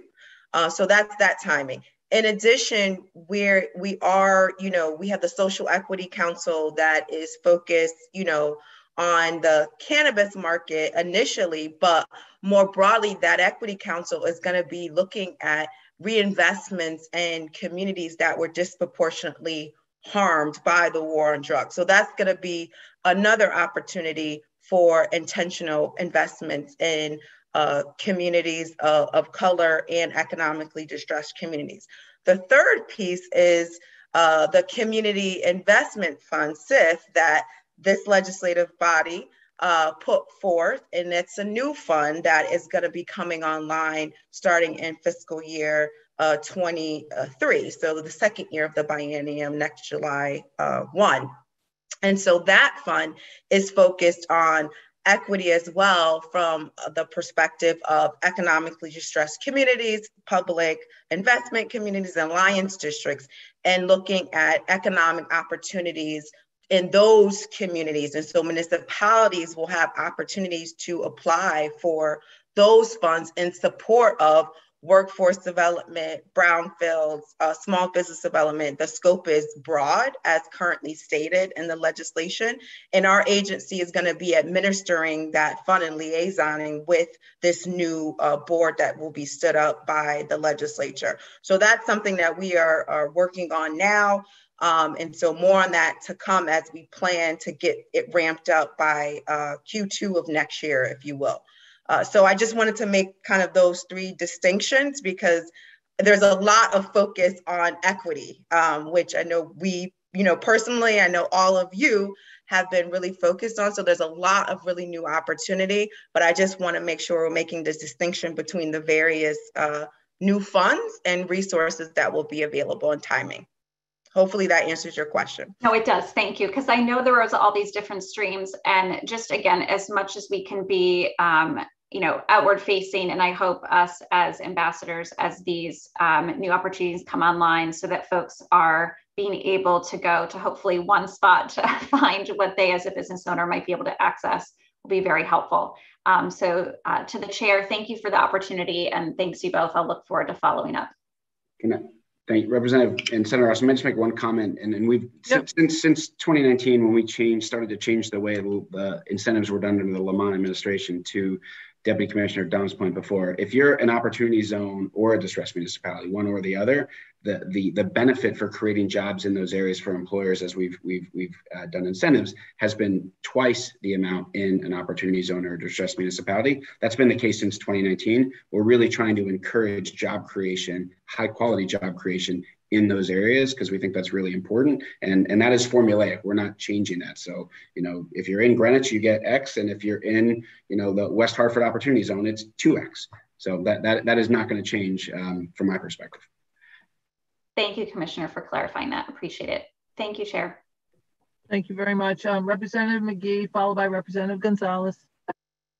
Thank you, Madam Chair, and thank you, Commissioner and Deputy Commissioner, and the entire team for your work in support. I think A lot has already been said. A lot of my questions have been answered, especially in regards to the various equity measures, equity incentives around funding to support and to close the gap there. So thank you, DC Thames, for really explaining all of these different forms of investments around equity. So I'm going to take a different approach, and I want to talk a little bit about your innovation corridors and green tech. I'm really happy that there is emphasis on that, but I just want to emphasize a little bit more and underscore the importance of innovation being brought to many of our distressed communities. And I know oftentimes we talk about the importance of leveraging what exists. We all know in many of these communities, distressed communities in our state, they don't have anything that exists. And so it will require some investment so that we can build and scale up on, or rather in those particular areas. But the green tech piece, I'm wondering, and I believe the answer will be yes, but just to put it, on the record, is there some coordination between DEEP and other environmentalist type groups and initiatives to ensure that, not only are we doing what we need to do in our various departments here in the state, but we're coordinating and leveraging resources and efforts so that we could have a greater impact in areas like our distressed communities throughout the state. And then the second question is the Connecticut Broadband for All. Can you just highlight a little bit what your approach is on that? And I have a ton of other questions, but I'll follow up offline. Thanks again.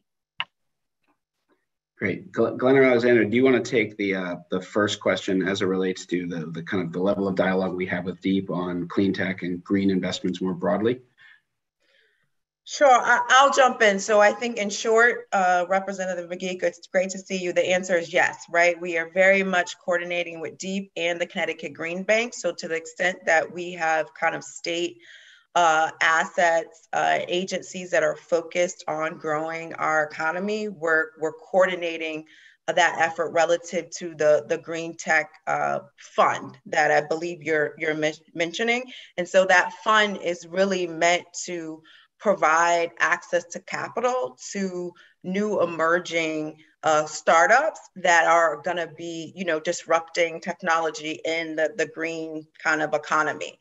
And so again, we are very much coordinating with Connecticut Innovations, the Green Bank, as well as DEEP to appropriately kind of deploy that program, if you will. Thank you. Yeah, let me, the broadband question is more complex, and actually Representative, the Deputy Commissioner Dom's going to be an announcement later today in East Hartford where there's going to be more broadband access, kind of overlay broadband access, because we think high-speed fiber is going to be important, Wi-Fi in particular to everyone. That's just how work's going to get done. So I simply put, it's going to be what the state can do. Again, what OPM, DEEP has oversight over parts of this in terms of their current authority, but enabling further build outs of fiber in all communities, but certainly areas where there isn't access or there's imperfect access, and trying to make sure that it's affordable, it's built out from the main fiber lines to houses.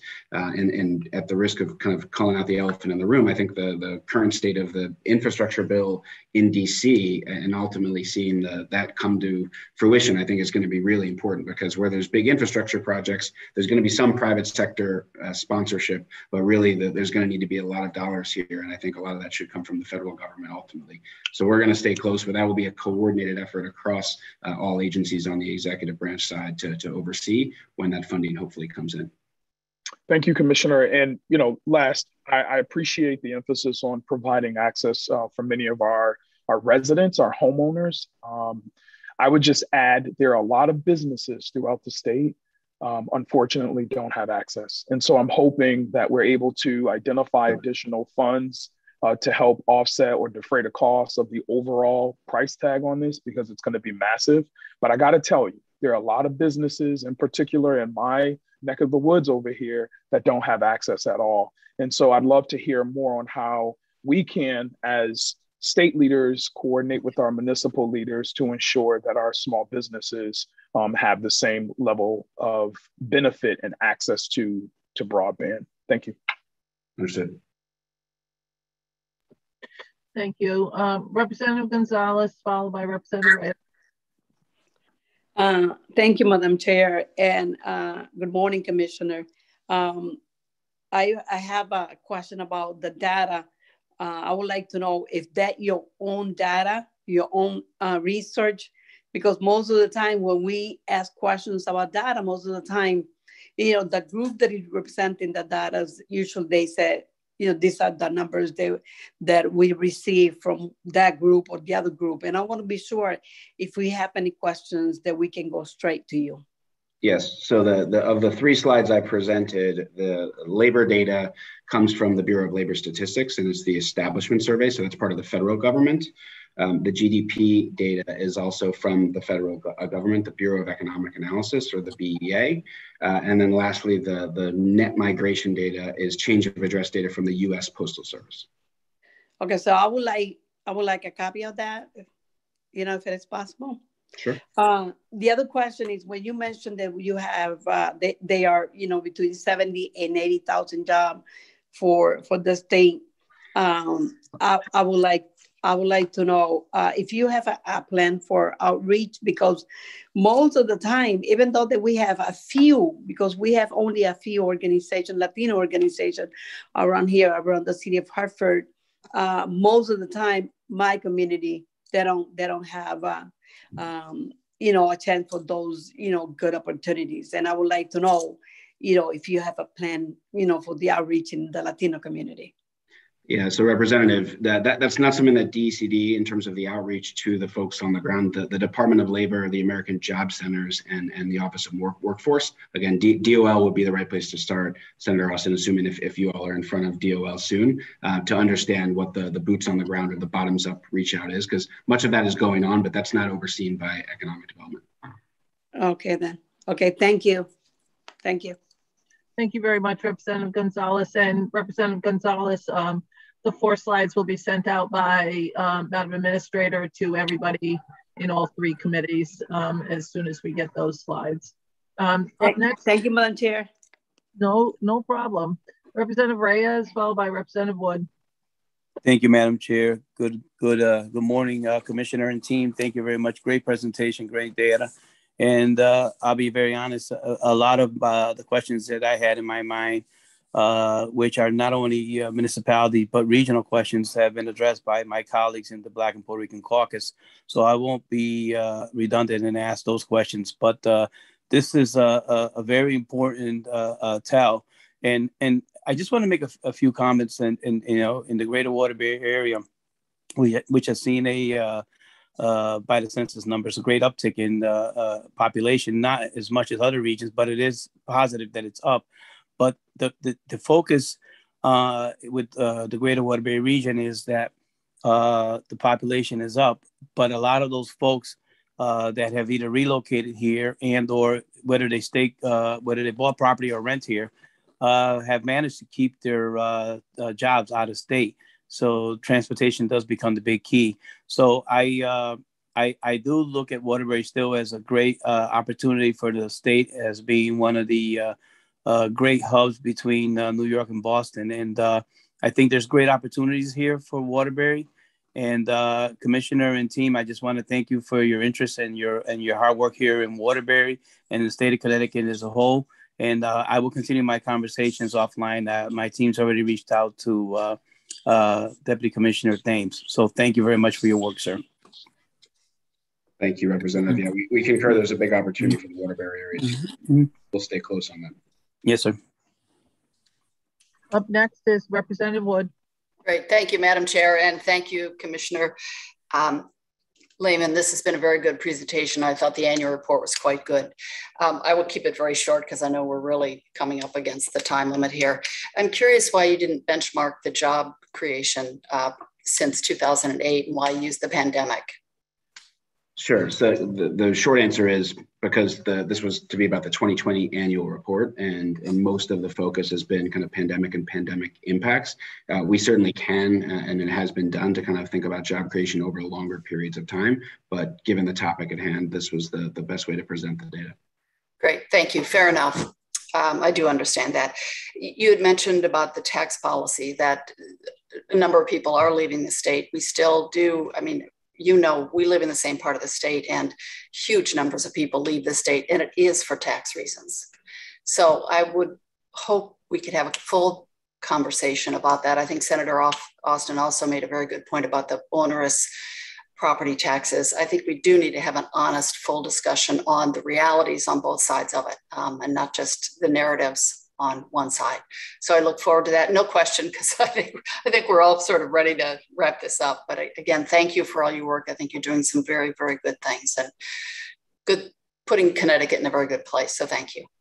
Yeah, so thank you, Representative. Just one point though, and we can talk about 10-year periods. Everyone saw the census data where the state's population grew by roughly 0.5%, I believe, which was quite low and not where we need to be. But over the past 18 months, we have seen, in-migration like we haven't seen since 2005. Again, I'm not saying that's a trend you can extrapolate for the next decade, but the wind is very much to our backs right now, and I do think we all should acknowledge that, and we need to keep that coming. We need to make sure that we are that inviting place, whether it's New York or Massachusetts or beyond, and I know we all want to achieve that. Agreed. And that is absolutely true. Again, in our part of the state in particular, the out-migration from New York City. However, we're still losing people whose kids may not be in school any longer. They do have great wealth. They are job creators, and they are heading mostly to Florida. So, and particularly the financial services, West Palm Beach is becoming a new epicenter of that. And it'd be fabulous to keep them here in Connecticut. So we're full discussion. We're aligned on maintaining. Yes, we could spend a whole 2 more. I know. So, all right. Thank Senator you. Austin, thank you again. Back to you. Thank you. So we'll have you come back again. Commissioner, I have a couple of different questions that came up as a result of the comments that people have made. And I will be the last person asking questions.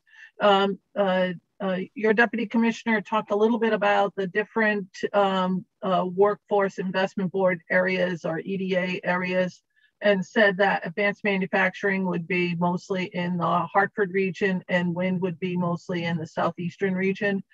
And I'm wondering, the number of jobs that are relative to advanced manufacturing are far higher than the number of jobs relative to the wind industry. And I'm increasingly concerned on the wind industry, which I support, but I don't see us really moving forward on that in any way that's quick. But the general consensus on the wind industry is 50 full-time jobs. We'll have a lot of construction jobs should that industry take off, but not the full-time jobs that advanced manufacturing have. And we have Electric Boat down here, which is looking for another 12,000 workers, give or take. So I'm curious, why do that when we develop the manufacturing pipeline down here? I agree with it moving to other areas. Are you looking for Pratt to be the advanced manufacturing, or are you looking for the subcontractors to come out of the out of the Hartford region for the pipeline program? Yeah, I'll make a few comments, then Glenn should jump in. But I think when we talk about wind, I think we shouldn't overgeneralize, and I don't think that's what we're doing. So a big part of the wind industry is going to be advanced manufacturing, and we think there are synergies between those technologies and what EB and EB suppliers are. I also don't think anything is mutually exclusive. So if we say there's going to be a focus because that's what the COG and the state are going to do in the Hartford area for a partnership on manufacturing, that doesn't mean there isn't a partnership in Eastern Connecticut. That is already happening, and we need to continue to do that in many ways. So I view a lot of this stuff as additive and overlapping from a Venn diagram perspective. But Glenn, do you want to chime in? Yeah, no, I think you did a good job at kind of illustrating. I just kind of illustrated where the COGS or EDDs are, kind of where the applications are coming from, but it's geographically agnostic, right? Because we are a small state, so we're pulling all of our assets in relative to one particular industry for example, advanced manufacturing, right? Like there's a critical mass of advanced manufacturing activity that's happening, you know, in the Hartford region along the I-95 corridor, but also in southeastern Connecticut. So we're connecting to that as well.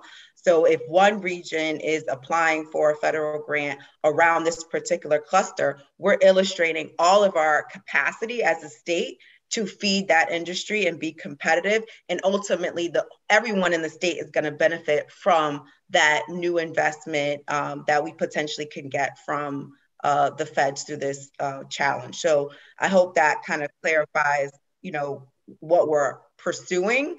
But it's that particular EDD or COG that's taking the lead on that application and that specific segment. Thank you for that. My next question is relative to the hospitality industry. Clearly one of the hardest hit industries, clearly not the only hard hit industry, but clearly one of the hardest hit industries.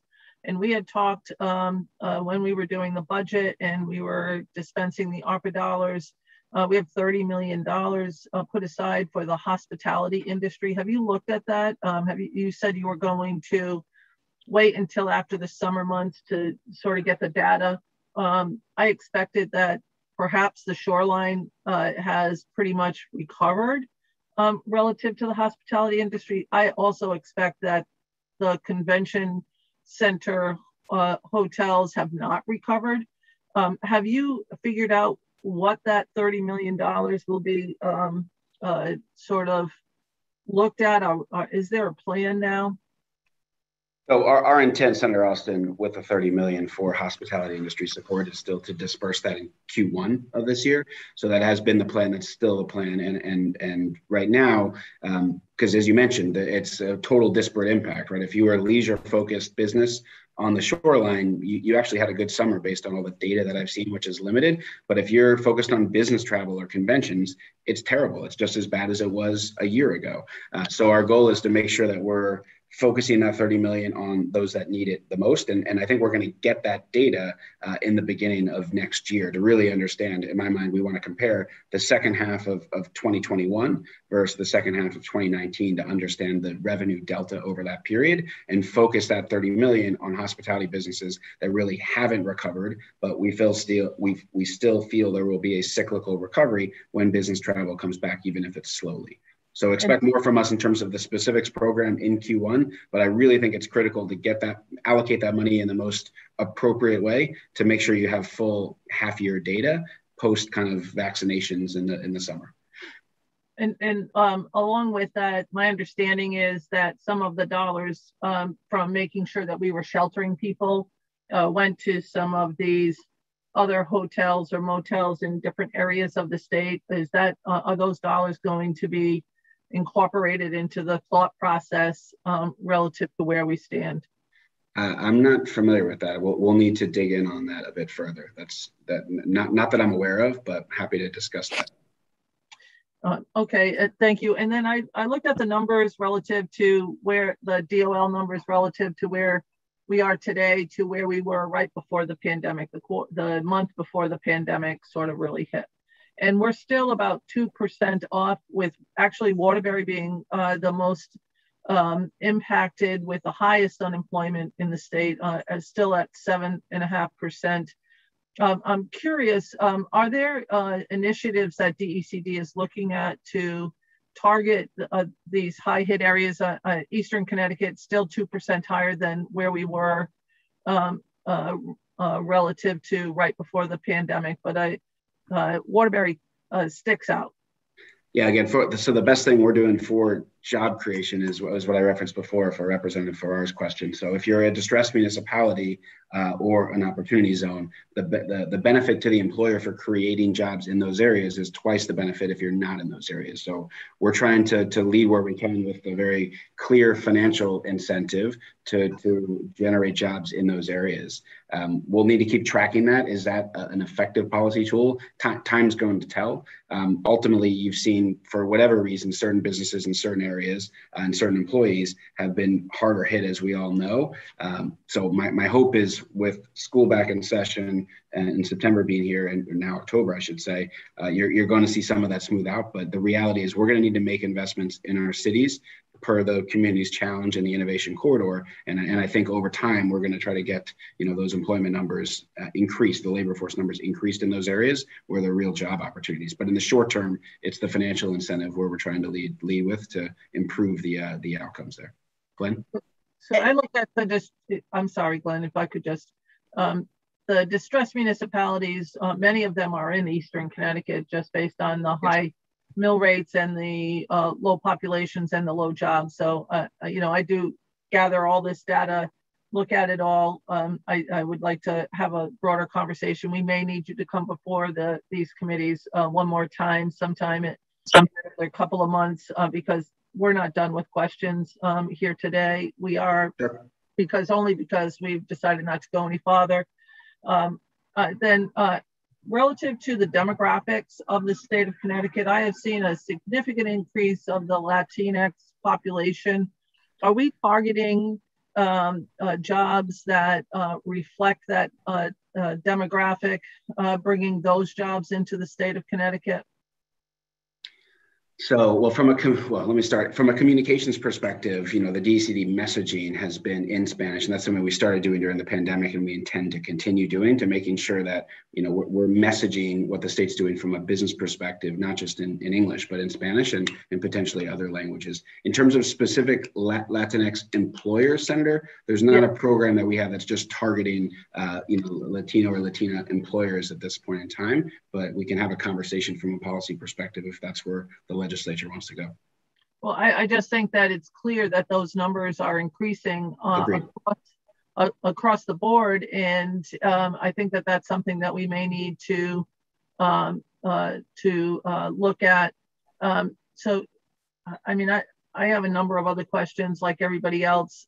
If anybody has any additional questions that did not get asked, please forward them to Sue Keene in Appropriations, and we will forward them to the Commissioner for answering those questions. Commissioner, if you want to say a few words in closing, and you'll send us that PowerPoint. We will send you the three or so slides we went through, and this has been great and hugely informative, and the type of discussion that we want to be having on a regular basis with this group. So I appreciate the opportunity and look forward to continuing the dialogue. Thank you very much, Commissioner. Madam Administrator, if you want to let the auditors in, and you're welcome to stay and listen to the auditors, Commissioner, but this will be the auditor's time frame. Yeah, I am going to stick around, so thank you. Okay. Madam Chair, the auditors are in, so. Oh, hi, John. How are you? Can everybody hear me okay? Yep. Clark. So if the two of you want to go ahead, that would be great. Great. It's great to see all of you, and especially enjoyed seeing some of your pets. I want to say good morning to the chairs and ranking members and members of the Appropriations, Commerce, and Finance Committees, and thank you for inviting us here today. I'm John Garagosian, one of the state auditors. I'm joined by Clark Chapin, who you talked to earlier, the other state auditor. And Clark and I are joined by Catherine Dunn and Brian Botticelli, who have been our auditors at the Department of Economic and Community Development over the last few years. We submitted testimony that summarizes our work at DECD since 2018, including our reviews of the department's annual reports. Section 290C, subsection C, specifies that these reviews would be conducted as part of our normal DECD audits. DECD released its 2020 annual report in May of this year, roughly 5 weeks after we released our DECD audit report for the fiscal years 2017 through 2019. While the statute specifies that we review the annual reports as part of our regular audits, we believed it was important to release the first 3 reviews as standalone reports. And that was because we knew these reviews were a legislative priority and a new requirement for everybody concerned. We didn't want to wait. We found several significant issues in our first report related to the accuracy of the data and the required data. As a result, the DECD revised its annual report, and we conducted a second review of the DECD revised report. In conducting this work, we found that DECD has shown significant improvement in the accuracy of these reports. So we plan on doing our reviews of the 2020 and 21 annual reports after DECD releases its 2021 annual report. That review will most likely revert to the statutory framework and be included in our audit of the department for fiscal years 20 and 21. We conducted a preliminary review of the 2020 DECD annual report, and our initial review did not note anything that appears to be a significant issue. The last page of our testimony lists the 6 audits and reviews our audit office has conducted at DECD since 2018. It also includes links to all these reports.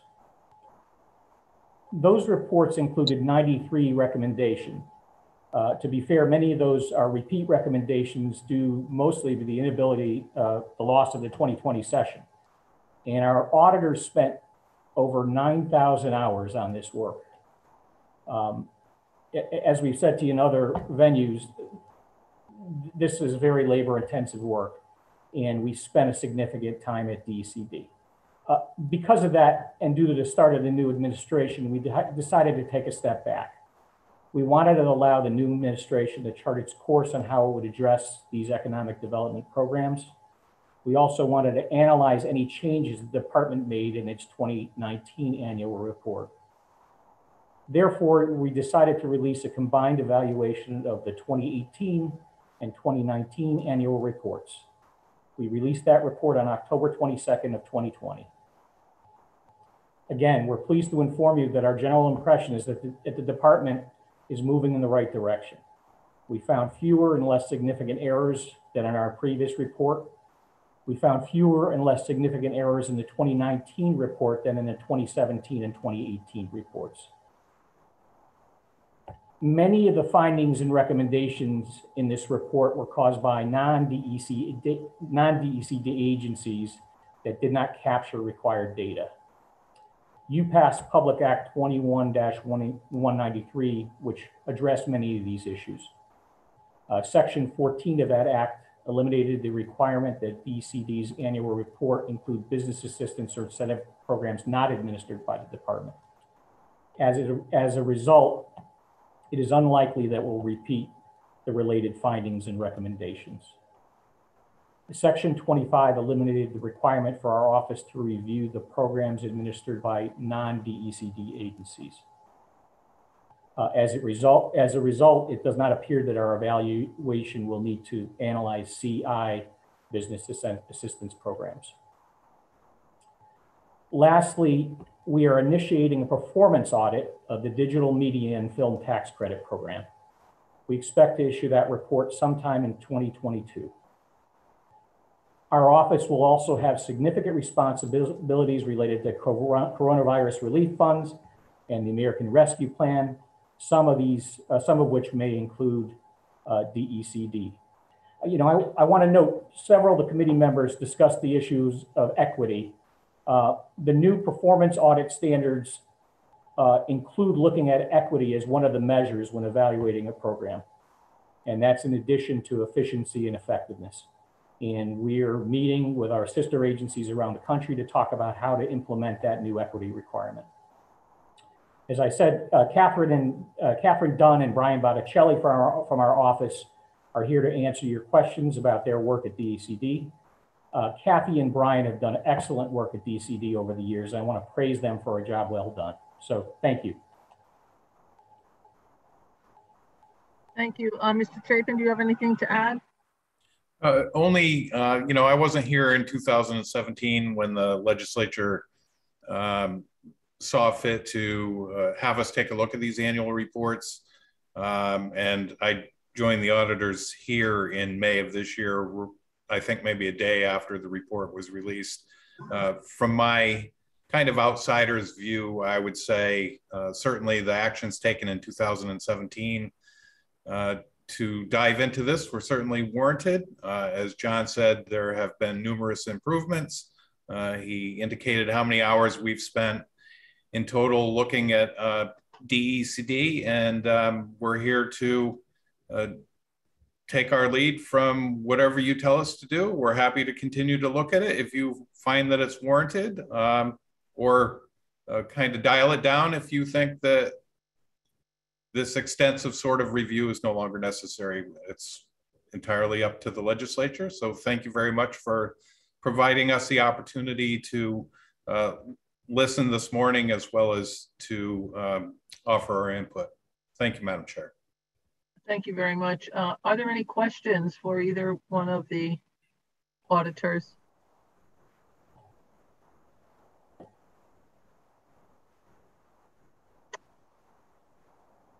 I show no questions right now, but I do believe that just in contemplating what people would want, that we would want to continue with the same sort of review, just because I think that you don't stop a review just because you like the results the first time out. So I think that we would want to consider the same sort of review. So I would like to see if there's consensus amongst the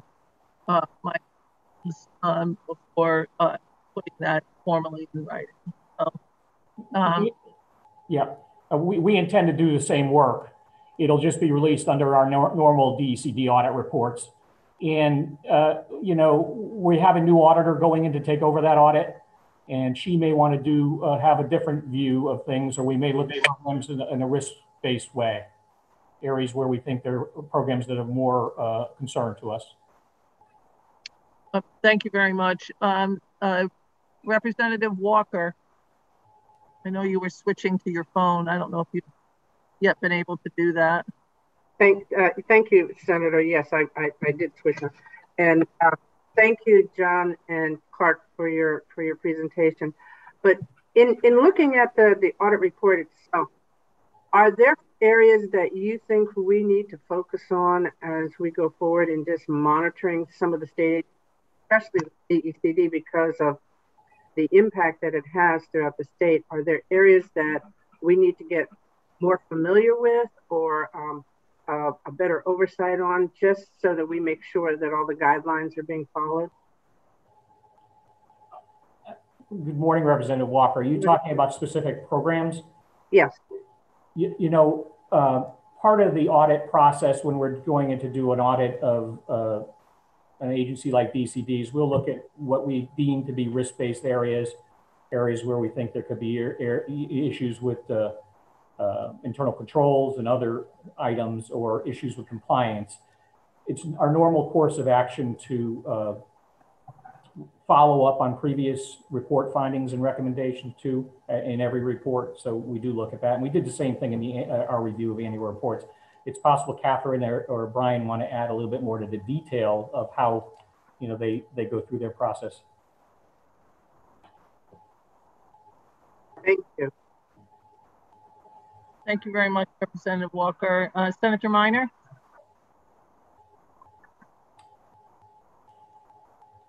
No questions at this point, but I'm happy to participate in the conversation about where we go from here at some point in the future. Representative France. Thank you, Madam Chair, and always appreciate the detail that the auditors put in, and certainly appreciate the work that is put there to bring forward this information.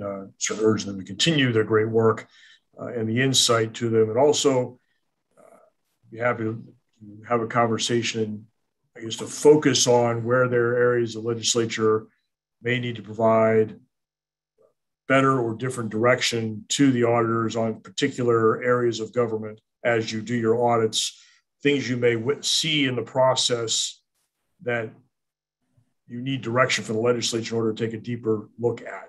So appreciate any consideration for those kinds of recommendations in addition to the ones you already provide. So thank you. Thank you very much. Senator Hartley. Representative Simmons,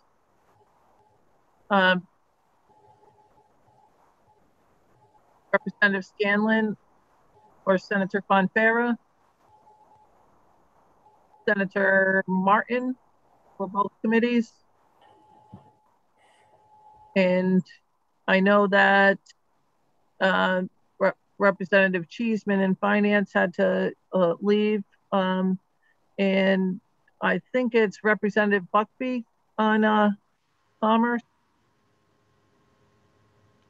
Looks like we're all set, gentlemen. Thank you very much for everything. Appreciate it. Madam Administrator. Madam Chair. Do we have anything else for today's business? No, we have completed our business for today. And when is our next, do we have another meeting already scheduled? We do not have anything specifically scheduled. Just stay tuned because I know the Appropriations Committee chairs have interest in a number of areas. So stay tuned. Well, I can say we are going to look at the Department of Labor. That was brought up a number of times in today's conversation. And so we will be looking for the Department of Labor. And we're actually looking at the Department of Administrative Services on human resources to find out where we are relatively to hiring people and where do we stand. So those are two areas that we will be looking at. Thank you very much, everyone, for your conversation here today and your patience as we walked through this arena. Okay. Everybody have a nice day. Madam Chair. Thank you.